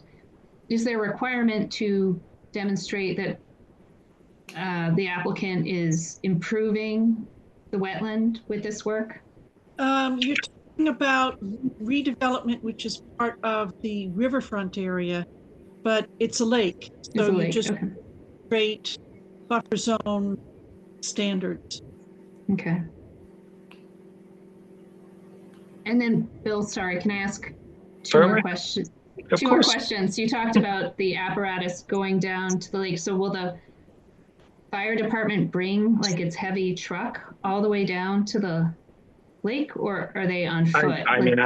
To be honest with you, I don't have the answer to that. That's a fire department question. I mean, they have smaller things that they use, right? So they have like an ATV thing. They also have like a boat that they would bring. I wouldn't imagine that would be full apparatus. I mean, they would bring it obviously if there was a fire. That would definitely be down there, but I wouldn't imagine that it would be for any of those other things that, they have other vehicles or whatever you want to call them. So those ballers are removable then? Oh, yes, definitely. Yeah. Yep. We've talked to them about that. We've used them in, actually Nate and I used them in Concord for another project where we needed to have fire access and stuff. So it's the same design. And you're just adding to the historic character of the cemetery. It will be a decorative bollard over a metal sleeve, basically. So to the untrained eye, they don't realize that it's removable. But they all know now. It's this group, but yeah, they still don't I know the launched trick my of how to canoe open there. it. I'll figure it out. Okay, so we're gonna call it a night for I this. think there's one more comment, no? One more comment? Yeah, Julie has her hand up again. Or do Yeah, you I have seen the fire department do a number of things around the lake. I think they also do hose runs on the length of Beacon Street. Oh, good. Yeah. Okay. Yeah, you might want to ask him. I just hope there's no water discharge into the lake. I actually wish he was here tonight. I also wish that the historical commission was here because I'm assuming that since you're working on something that is on the National Register, I'm assuming they're supposed to be consulted as well. They might have. We're not working in the National Historic Area. I mean, we're in a separate right of way that's town owned. Okay. Did you reach out to the trustees of the Jewish cemetery? Because the roots of the trees that I'm most concerned about are trees that belong to them and are found on the other side of the fence. Yeah, Nate, you did talk to them, I believe, right? Nate? Yeah, so we as part of this, we have to notify the abutters, so we did send out certified letters. Because I was alarmed to hear, you know, compacting and a roller. Again, I hope little to nothing is done to that pathway, but thank you for your time. Thank you. Okay. Is that it for everyone? All right, so we're gonna get set up to go on a site visit on the 17th at 12. Sunday the Right. 17th? Yeah, probably. Right. So 12 o'clock? 12 o'clock, and then right after that, we'll go do the other one. Oh, or did we change it to 11? It's 11 o'clock.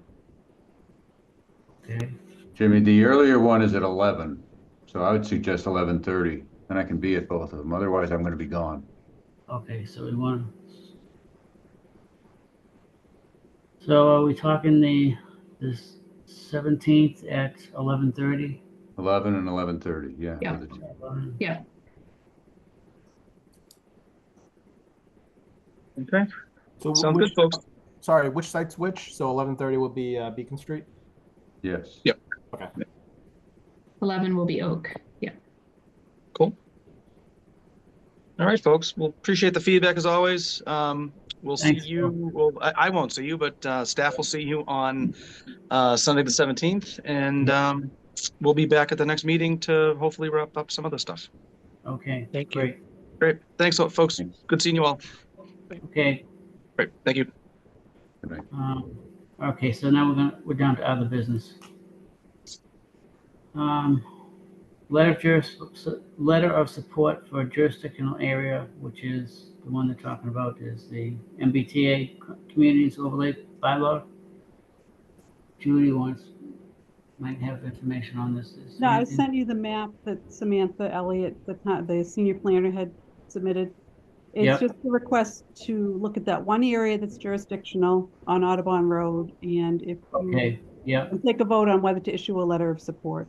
Okay. It's not supporting the bylaw, it's only issuing support for this area. Okay. So Nathan can write something up for that too then, right? Ethan, yeah, you just have to take a vote. Ethan, right, I'm sorry. Okay, any other questions concerning that? Is this an area you're familiar, the commission's familiar with, Jimmy? It's That was sent around. This is the one that Samantha presented at the last meeting. No, I know, but I meant on the ground. Have you been to the property? I have myself, yeah.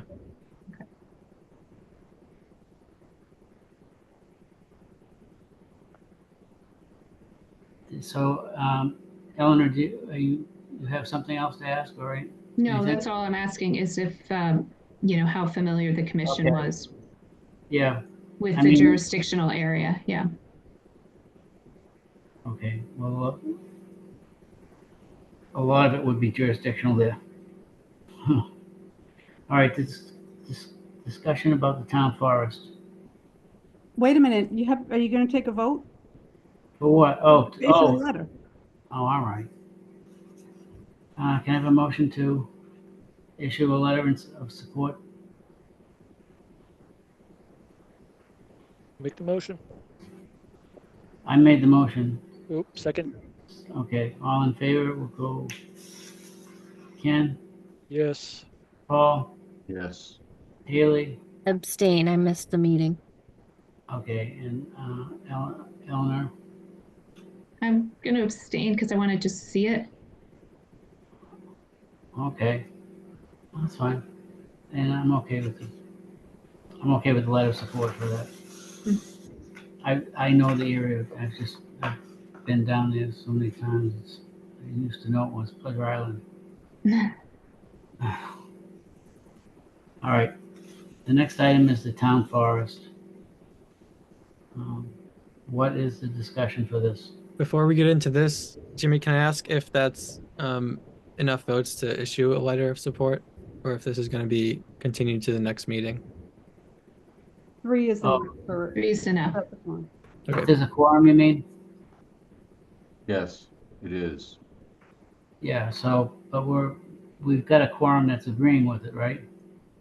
Yes. Majority of commissioners present agreeing with it, yes. Okay, so that's all we need to do is, Okay, sounds good. all right, so now the town forest. The town forest, Jim, I think you wanted to talk about a letter of support for a letter about having that parcel transferred to the care and custody of conservation. Yep. Yeah, that was part of it. How did you want to approach this? Well, I don't know. There must be a method for doing this. I don't know what it is. You can take a vote to submit a letter to town council. Yeah. Asking that it be placed under the care and custody of the Conservation Commission. It doesn't go to Steve Mayo at all? It goes to town council. Okay.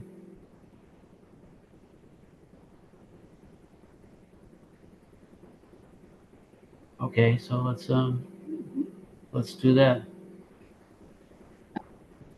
What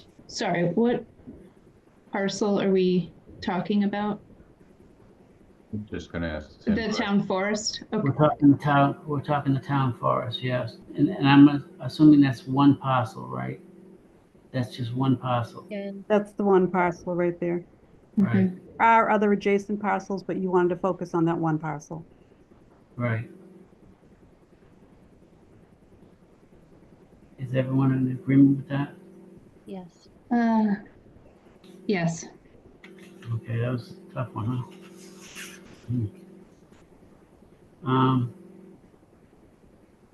Okay, that's something else we're gonna have Ethan doing. You have to take a vote.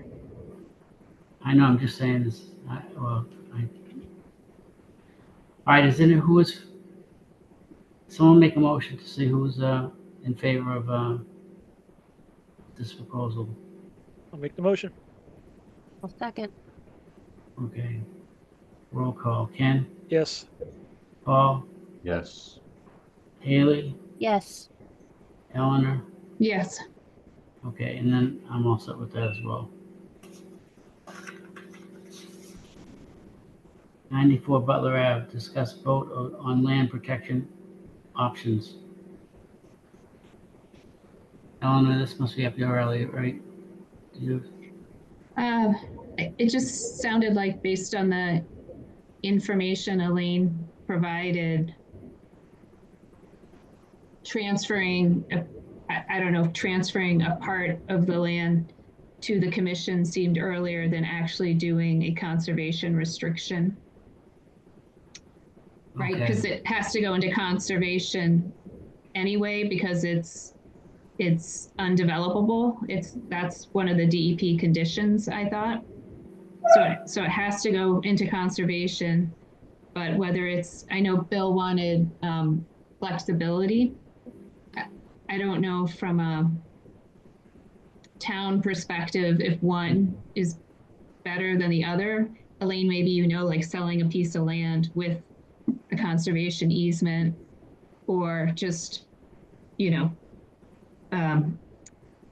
basically breaking up that parcel into 2 parcels and putting the non-developable one into conservation. Is that someone that brought that point up? Sorry, go ahead. I didn't know, is that someone that's mentioned that, doing that?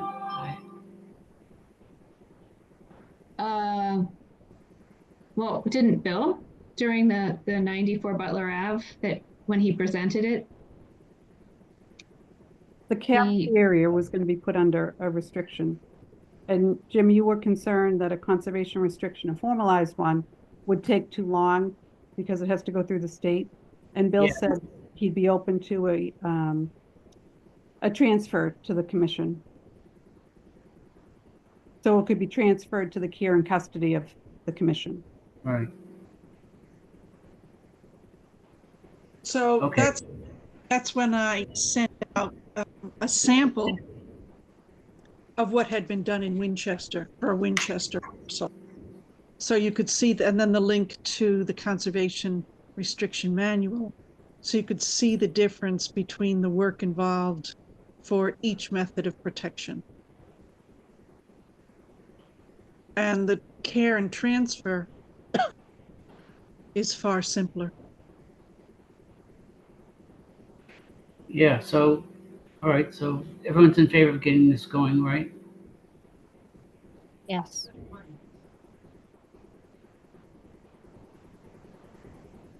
Okay.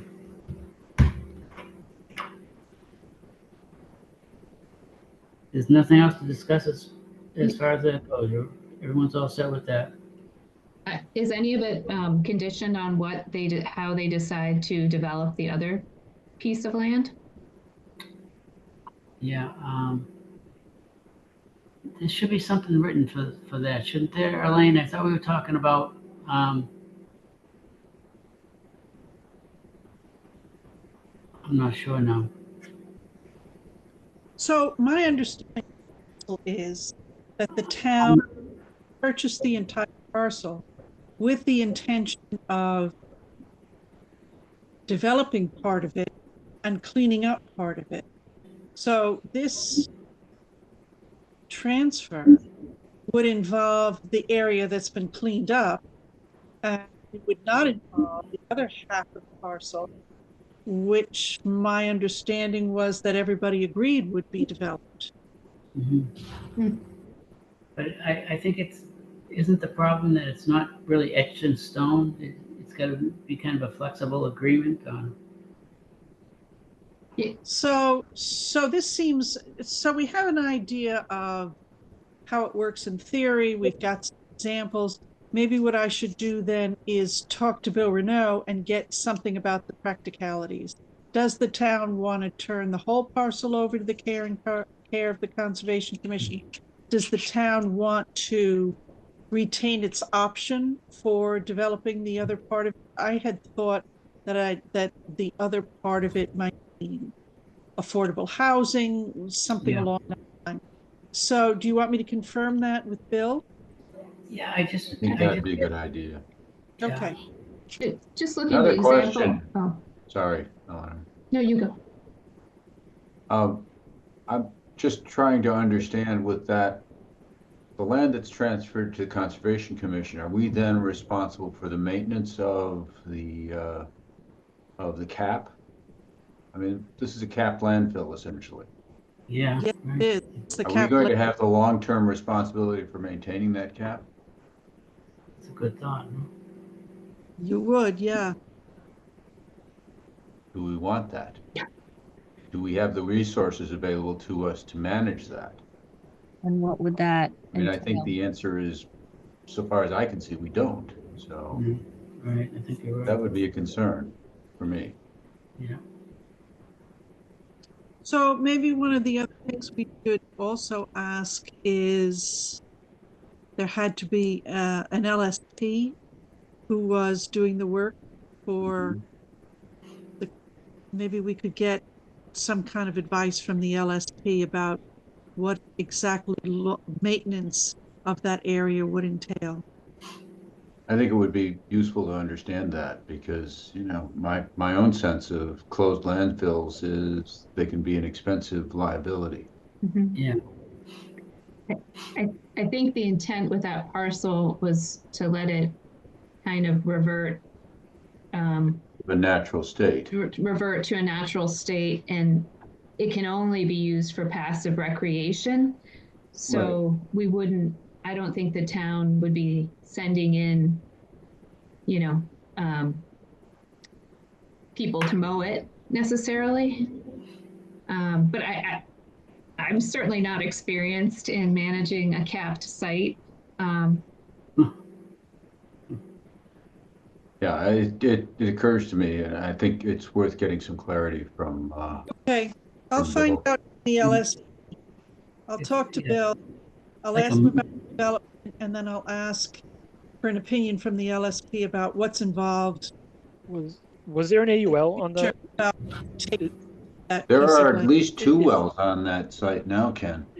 Two monitoring wells, if I remember correctly. No. Is there an AUL being placed on the site? So it's an activity and use limitation. So I'm sorry. those go under the deed of what you can and can't do with the property. And sometimes there's monitoring requirements to see if there's ruts in the soil, there's cracks in pavements, which potentially provide access to the cap or to the material below the cap. So the AULs would sometimes lay out requirements and what to look out for, what to monitor for, or very specific monitoring requirements, reporting requirements. So those might be laid out in that. And the second thing is it's not I don't think it's accurate to say it's a landfill. It's a capped area. They're placing a cap on it doesn't necessarily mean it's a landfill. So just be careful with the terminology. Okay, I'll withdraw the notion of landfill, but it is more than just a capped. It's a capped disposal area. It's a dump site. It's definitely a dump site. Dump site. That's being capped. Absolutely, and that's why there's a cap going on it. Right. So, Paul, you asked a really good question about responsibility, and Ken, maybe you know the answer. So theoretically, like if there's a conservation restriction, then who's responsible for addressing those issues you just described? So I don't have any experience with like a conservation restriction, but typically the AUL goes to the deed, which is the owner of the property. The owner of the property is the responsible party, typically, that has to manage their property. Or sometimes, whoever put the contamination there is the responsible party that has to manage it. But it seems like whoever owns it has to maintain it appropriately. Not positive, but I think that's the case. The person who put it there essentially defaulted and left it to the town. Yeah, I don't think that's applicable in this case, right? Right. So it's the town's responsibility. Right. It could, like, if you have a Superfund site, you know what I mean, where you don't own the property, but you have contamination coming onto your property. The person who's responsible for contamination would often be responsible for maintaining it. So that's not the case here. Okay. So if the town sells this part, like the whole parcel to ABC developer would typically have the responsibility for managing the conservation, like the area that's under conservation restriction? I think Elaine would be better to answer that question. I'm not sure how that works. Who manages a conservation restriction? I think the owner of the restriction manages the restriction. You could sell it with that restriction. I can't imagine a developer entering into a negotiation with the town and saying, yeah, at the price of parcel A, I'll take on the responsibility of this site. From a practical point of view, I just can't imagine somebody buying one of these things. Right.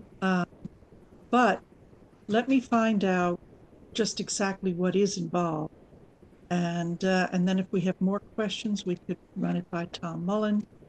and then see how realistic such a scenario would be. And that's why the AUL goes on a deed. It travels with whoever owns the property. So it doesn't go away when someone sells it. It stays with the property no matter who owns it. Recorded as part of the deed. That's correct. Okay, thanks. And I'm sorry, I wasn't part of the original filing, so I believe there's AULs, but I'm not positive. So that's something to confirm. Yeah, I'll find out what they Okay. are. I'll get a list of it and see what's involved and dig into this a little bit more deeply, because it's not something I deal with on a regular basis either. But let me see what I can find. I'll collect the information. I'll put it together and I'll get it back to you. Sounds good. Thank you. Okay. We're on now to wetland bylaw discussion. There's nothing new on the bylaw, but I did want to ask if a letter has been issued yet to the bylaw review committee about the stream setback bylaw repeal. I don't think anything's been written. Are you going to write something? Yeah. Sooner than you think. Yeah, I will. Okay. That's it for that one.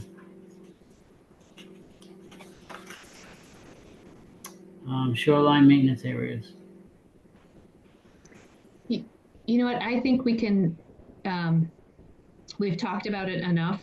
Oh, I'll let Elaine go, but if the night is getting on long and you, my suggestion would be to do another site visit or do a walk and then look at Elaine's plan or whatever order, just so that it makes more sense seeing it in person. What do you think, Elaine? Well, Eleanor and I talked about this last week, and I said I would be happy to walk along the edge of the lake and just see what options we had in terms of coming to some agreement about what parcels would be managed in what way. And so that was the purpose of the site walk. And we talked about it being Eleanor and me. And then we talked about anybody else who wanted to join on that walk. So that's where we stand. I think I'd like to walk with Eleanor because we're starting to work on this. And then to anybody else and find a time in common for a site visit. Okay. Can you, when you make arrangements, can you just let people know or? Sure, I'll talk to Eleanor. Eleanor, it's supposed to not sort out a time and we can notify everybody else. My guess is, given the early evening and the darkness, that it would be on a Saturday or a Sunday.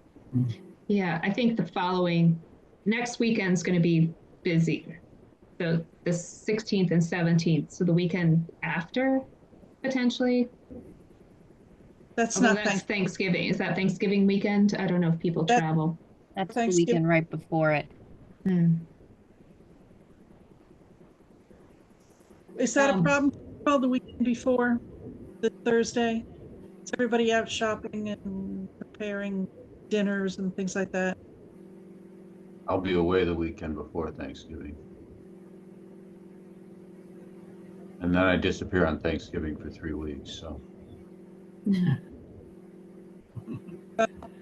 Do you want to go? I would go if schedule worked. Don't, if that's the best you can get together, then don't worry about me. Okay. I think everybody has a reasonably decent idea of what the walk around the lake is, as do I, but we thought we would take another walk to kind of fine-tune our understanding. So Eleanor and I work on a date. Can we just notify everybody else and those who sounds fine. Yeah, that works. All right, Eleanor and I will work out then, and we'll notify the rest of you. Yeah, the 23rd or the 24th work for me, so I'm flexible. Okay, yeah, that should be all right for me. That's the weekend before. Yes. Are those bubbled areas on your plan? Are those the areas that you're going to do the work, or? I think that's the area where there's natural vegetation already, Yeah. and the grass ends kind of before, and so it makes sense since it's those areas where it's on the bank, it's desirable vegetation, and we should be encouraging it to grow. Okay. To enhance water quality. We want to do that. I don't think it's practical to tackle an area that's full of invasives. And these areas that have been mowed are not. They're good quality native plants. Some of them are you know, in the wetlands themselves. Yeah.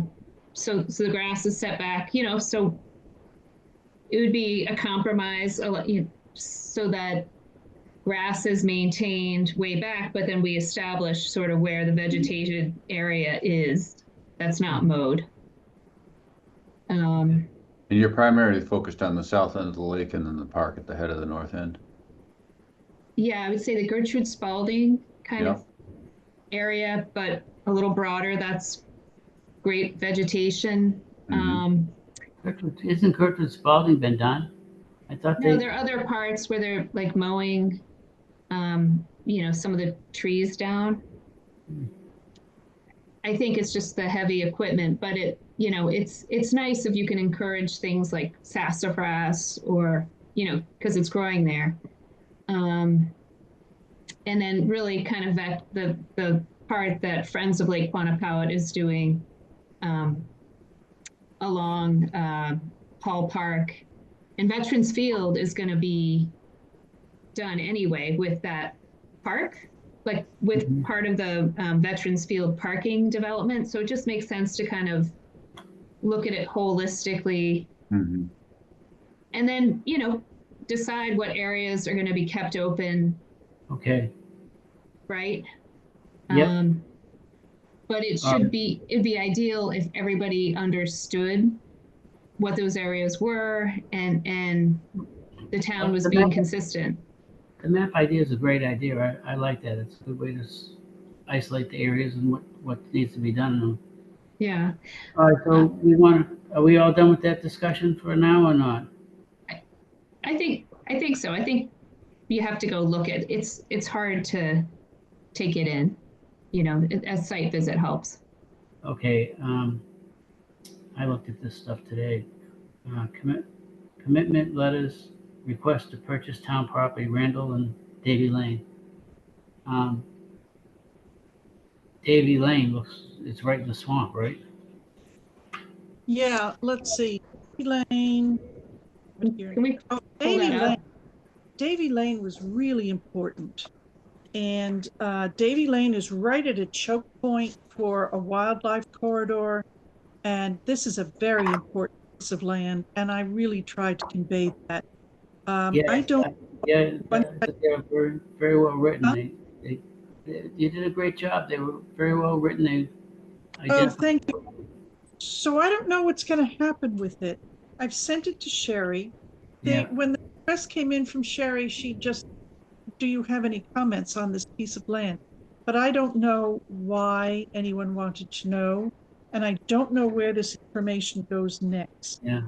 So I suppose that's something I could put on my to-do list, is to ask Sherry what happens, what's going on with this piece of land. It goes around to all the boards for comment, and then it goes to town council. And then what? It's the reason she asked because it's intended to go up for sale? I would guess. And if that's the case, then it would go to town council and they'd vote. So this is it. This is our only input then, is just this comment. Is that right? Yes. So are these parcels on the open space plan? Are they flagged? No. Like, are they listed on the open? No. Oh, how come? Every town-owned parcel isn't listed. I mean, it's an area that just wasn't. I mean, it's not reasonable to have every town-owned parcel on the open space plan. It wouldn't be. But if it's I don't know how that inventory was created. if it's an area of special interest, you know, to the commission, shouldn't But it? the commission didn't bring that up when the plan was being developed. It really doesn't matter. We're attacking the problem now. So why don't we Okay, okay. think about that?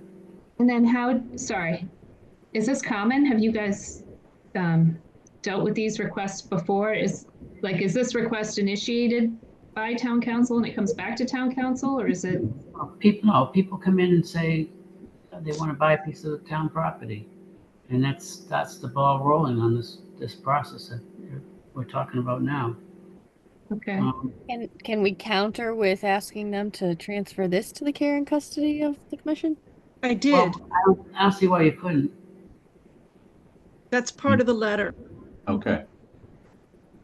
Okay. That seems I'm like in a more agreement. rational approach than selling it. It's the last bullet point. Yep. Okay, yep, thank you. Now, you know what I'm wondering, Elaine? When Montrose Woods subdivision went in, wasn't there an area along the road that was a swamp? And is that the same area we're talking about? One of those side streets as you go down. You think this is part of Montrose? Yeah, because I remember from a long time ago that there was a discussion that people didn't want the anything built on this particular piece of property, so they I guess they grouped together and bought a piece of it. And I didn't know if it was in that area or if we're affecting that or what. We'd be saving it anyways. But all right, something else. I don't know. If I find any information. It's not ringing a bell. Yeah, I looked at it with Rebecca too. I should ask her. I don't know if it's the same piece. Would you recognize it? Would you recognize it if you knew where it was? Well, I went on Google Earth today and I couldn't figure it out. Couldn't tell what was what there. All right, well, it's probably nothing. I just didn't know if other people had heard. Well, you had heard of it. Not gonna make any So do they debate this? I would assume they kind of discuss this at a town council meeting? Yes. All right, so we could find out when it's being discussed for what it's worth. I'll ask Sherry, and then you can see what you want to do with it. You're talking about Randall and Davey? Yeah. Yeah. All right, I'll find out. Can we pull up the Randall one on the map? I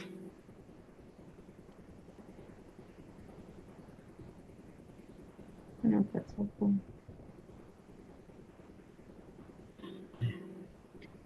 I was having trouble telling if it was connected to town forest or near town forest, like from. It isn't.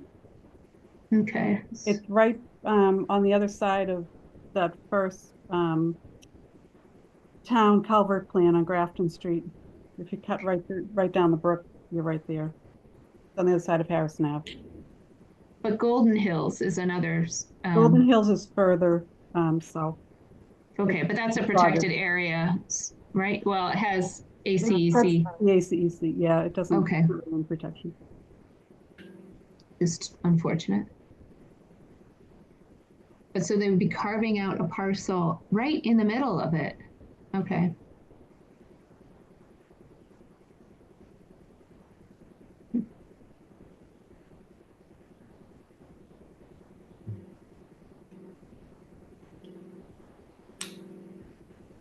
But there are houses there already. Okay.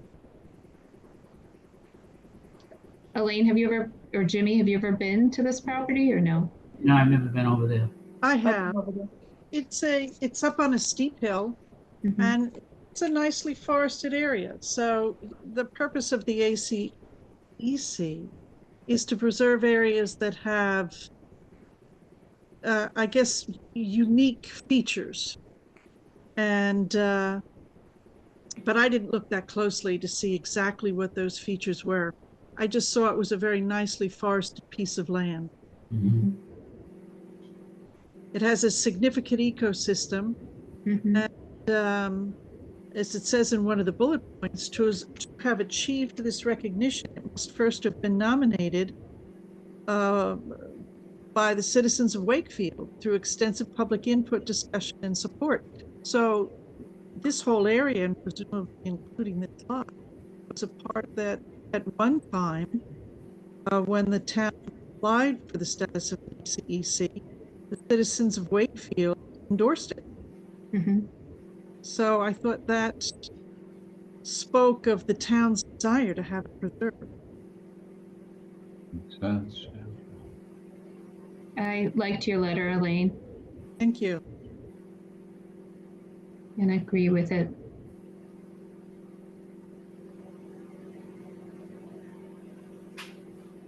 So now we have really a lot of parcels. We have the town forest, we have Randall Terrace, we have Davy Lane, we have 94 Butler Avenue, all of which the Conservation Commission would like to speak to town council about getting transferred to its care and control. So that's a lot of parcels. Well, it sounds like maybe on Butler Ave, we might be we might be reconsidering that, right? In what way? Yeah. In light of the responsibilities that come with maintaining a capped site, Yeah. that might be, So- yeah.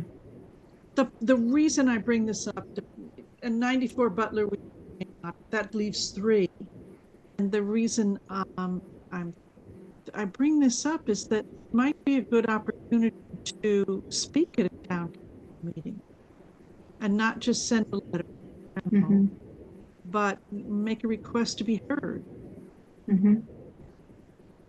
So I just put that out there. Think about. I think that's always an option, Elaine. Are you suggesting like doing public comments or actually appearing on the agenda and talking about this? If you're going to start the process of asking for parcels to be transferred, you might want the publicity that comes with appearing at a town council meeting to make your case. I throw it out there just to think about, see what you want to do, but it's a thought. I agree with that. However, I'm not sure. Like I probably misunderstood. I thought all the town-owned land was kind of on the open space plan, sort of in these areas. So I'd be curious to understand what the sort of full inventory is, because we've talked about 3 or 4 properties tonight. And to your point, we're saying we want to protect 100% of them. And I think town council would laugh at us. I think we may want to, and maybe this was done already, but I'm surprised these areas weren't identified. Rebecca, if there's a way to look at, can that be shared with us? So when we approach these requests, we kind of we prioritize, because in my mind, these other parcels are far more valuable than 94 Butler Ave, potentially. Eleanor, this thing that Rebecca put together was an attempt. We were getting letters, requesting people wanted to sell the property and stuff, and it was always a problem because, because we didn't want to sell it, and the town wanted to, and we used to be able to give it to Tom Mullen, not Tom Mullen, Butler. Tom Butler, and Tommy would get it out to the selectman. It was the selectman at the time. But that's how it worked. And what we were supposed to do is it was supposed to locate the parcel, take a picture of it. They were supposed to, some of the stuff we just didn't have enough time to complete. But and it was to put a description of the site to see if there was anything that we thought was so valuable that it shouldn't be. Mhm. And so that way, the thinking was that when they come out with a letter that says, oh, we want to sell this piece of land, we have like a Bible showing you what that lot is and what it looks like, and you can come up with an answer without having major heart attacks about Right. it. Well, now that we have a full-time conservation agent, is that something that could be revisited and improved? Well, the problem we've ran into was I'd have Elaine go out there with Rebecca, and they couldn't seem to. They checked off everything as the best. You know what I'm saying? So I couldn't get a real assessment of it. So it takes someone to know really what they're looking at, and but they'd have to know that they can't include everything. Yeah. That ended the program for a little bit. But Rebecca did a tremendous amount with it so far, I believe. She did, and she listed it for flood control, for wildlife habitat value, and she had a whole series of categories. Of course, you know, as the town gets more and more developed, what's left becomes much more valuable, and what's left often tends to be like Big Lane, which has a very valuable wetland in it. Hmm. But let me see what I can find. I will get that out to you. I think it would be certainly helpful, and you know, I think maybe the larger parcels have more value. Like, I shouldn't say that. You can find a lot of diversity in a small parcel, but without looking at the inventory, it's hard to tell. But I would probably lean towards, you know, looking at the properties around town forest, that type of thing. No, I understand. We have that list. Yeah. The tax title list. Those are all tax title properties. Has that list that was sent around a while ago, that the properties that were sent with the ARPA money to be reviewed by a lawyer because they're under tax title, to be sure there weren't any outstanding dates or to clear the title. Oh, was that shared with the commission? Yes. Oh, maybe before I got here, like before May? I don't know. I know it was sent a few times. Okay, I'll check my email, and can I get it from you? Sure. Again, if I can't locate it, thank you. Okay, we're done with that for tonight, I believe. So the next item is trail steward appointments. Yeah, I have some more info on that. So we had someone that was looking to become a trail steward, and I basically just need official approval from the commission. He lives on Pittman Ave near Mapleway Park, so he's looking to be involved with the town forest. Okay. What's this? Do they send a letter, an application? It's sort of optional. I have his waiver, sort of just came through as an email, his quote unquote application. He emailed me directly, and was curious about it, and also was looking for contact info for you guys, Ethan and Elaine. Yes, I've been talking to him. That's what I forwarded. And Thank I you. apologize. Did you send that to the commission? I just missed it, or? No, that wasn't in the commission email. That was my personal email. Okay. Okay. Any concern or recommendation or other information consider? I don't have any concern. He has been involved with the Arts Council, so he's got some experience getting involved. He said he uses those trails a lot since he lives near them, so he'd just like to contribute to that when he can. Great. Do they have any books or anything on setting up trails? Is there like a standard for that or anything, or is it just? No, we're not making trails, we're maintaining them, we're notifying people about them. Mm-hmm. There are some policies on our website. There's not really a process for appointing them, but some background on what they can do. Okay. I I don't know how this process is run normally, but usually I would imagine committee members see a form and like the name of the person who's being nominated or who's applied for the position, just so we like know who the trail stewards are. Like Sure. I think it had came through the commission email, but I can forward a form with some information I have on him. Okay, is this a confidential? Is there a reason why we don't say his? No, like I said, I think it came through the commission's inbox first, but he had reached out to me after not hearing about it, so I can send you the waiver and everything I've got from him. Okay, I think that's wonderful that someone wants to volunteer. And I think there's some guidance out there on trail stewardship.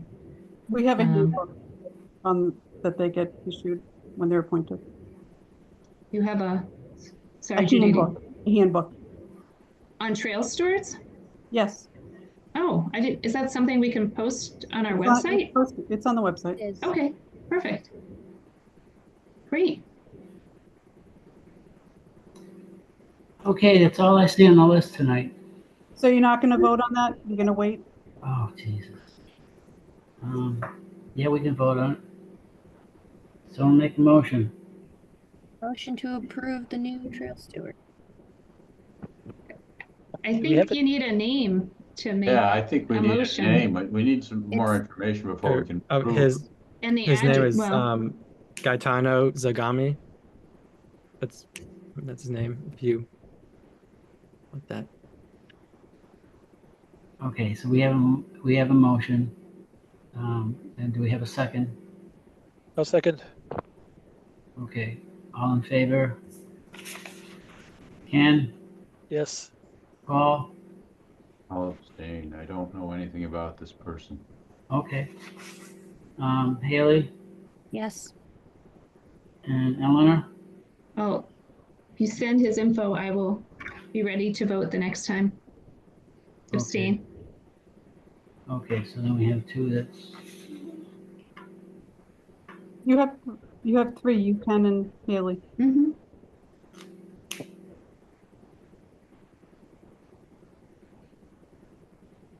Okay, are we gonna vote on it or what? You We're just gonna did. wait to- I'm not sure what anyone wants to do when we have two things going on. You just voted on it. It's all set. I didn't second it. Ken did. Okay. I'm gonna do a roll call. Ken? Jimmy, we did the roll call, and myself and Haley voted yes, and then Eleanor and Paul abstained. So I think you're the last vote for that. Well, I'm for it. All right. Now we gotta do and for tonight. Yeah, I guess, and Jimmy, my only comment on that would be, maybe I'm missing something, but I just want to make sure there's like a common process that we're following. For the trail stewards, you're forgetting an All right, application. then let's just leave it off for right now. Yeah. Leave it off and get more information and do it at the next meeting. There isn't really an official process that we have. It's just someone mentioning that they'd like to be involved, and then they sign the waiver. That's sort of what finalizes that. If anyone has concerns or questions about that, I'm open to hearing that. Yeah, and in the handbook, we just kind of put out some, this is what we're looking for. It's not a very active program. I think there's no heavy lifting, nothing dangerous. We're just trying to get information on trails. So it's been a bit of a loose kind of thing, just trying to get support and someone out there. So There is an application, and it's just name, address, and what trail are you interested in? And Okay. we already had that. And again, Okay. it's just very minor maintenance, more reporting and monitoring on trails to see if there's an issue that should be brought up or addressed potentially by others. Yeah, the only reason it comes in an official way is just viability reasons. I'm sending someone out to a trail, but anyone can go out and send us comments. But having that had the waiver and the viability off our hands is a good thing. Yeah, that's why I assumed. I think there was some. I'm not sure how much of this, if they're doing work on behalf of the town, obviously a waiver, and we need names and things. But it would be good to sort of clarify the structure and the process and make sure we're following best practice. And it looks like 2 people have their hands up. How did you do it before? I just wanted to clarify if I might, typically, Scott McCauley, 32 Walden Road, typically when there's any type of position on any type of board in town, it is published in the papers. And then there is an application on the town website that people can fill out with a resume that gets sent in to the town administrator's office, and then they hand it off to the different boards in town. So there is a process through the town. But they're not typically being, they need to, Just to clarify, this isn't any kind of a board position. This isn't anything that. but it's a volunteer on a board, so it still would go through the same process. This isn't related to a board. It's just a sort of once a month, someone goes out and monitors the trail and sends a report. I'm just offering what I know of all the other boards in town. So And just another clarification, this was definitely discussed and put out there by a few folks when we were looking initially for trail stewards. Okay. I don't remember. I mean, I'm Judy, you'd probably have to tell me. I know we discussed it a bunch of times. I think we put it on our website. I'm not yeah, sure and else. Tom Mullen provided the guidance about the waivers, so. Okay. And I just found the guidebook, so that's good. Okay. Yeah, and I just wanted to agree that I think it's good to have a standardized practice, including, reviewing the name of the person in the meeting, just for transparency, accountability. I did have a question about the waiver. Does the waiver or the signed document say anything about, like, an attestation about intending to follow the handbook or best practices, or to consult appropriately? I don't think, I think it's just a liability waiver. It was written by Tom Mullen. Right, so there's nothing that would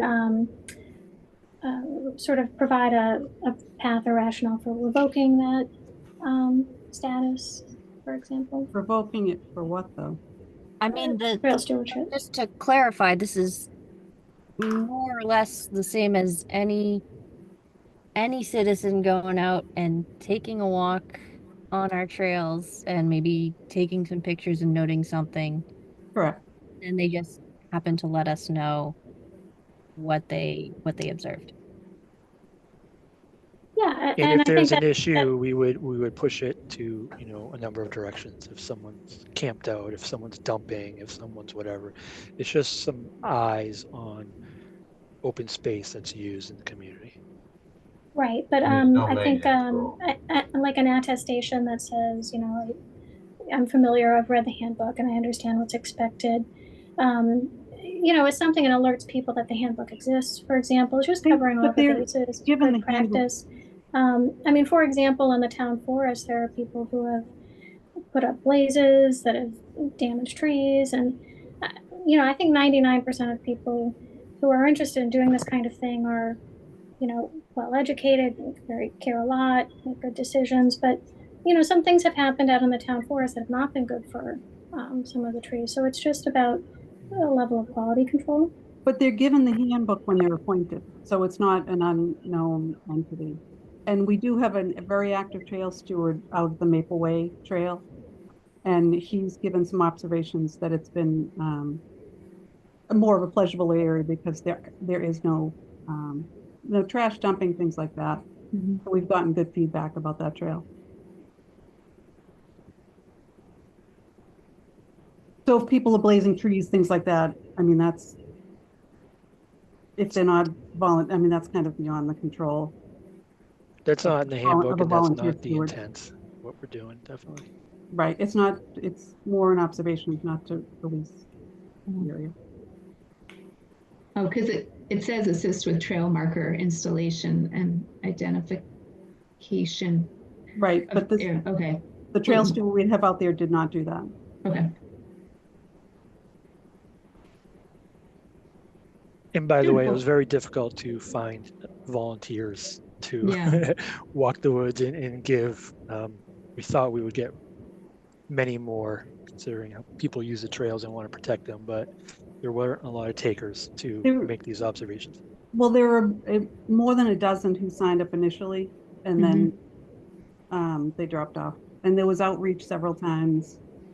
So there are 3 trail stewards that have signed on for different trails. Okay, I met somebody who was potentially interested, but I wasn't sure how to like just forward the application or something. I'm looking for it on the website. We do have one application type of document, but all it says is the person has their name, the date, and what trail they're interested in. So it's mostly just an informal request that can even come as an email. Okay.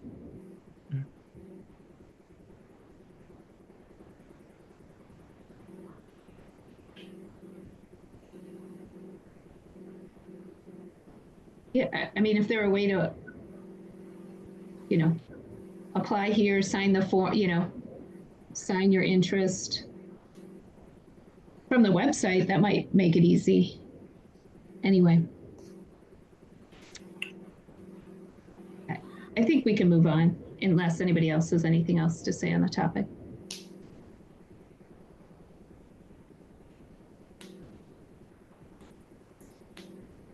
I don't have anything to say. So are we back with leaving him on, or are we going to get more information? You voted already to appoint him. Okay. That's it for tonight then. Do a roll call. Vote to adjourn. I'll second it. Ken? Yes. Paul? Yes. Haley? Yes. And I'm saying yes. Eleanor? Yes. Oh, I didn't say Eleanor. No. Oh. I've been such a pain. You want to forget about me tonight. No. Okay. Thank you. Good night, everyone. All right. Good night, Bye. Night.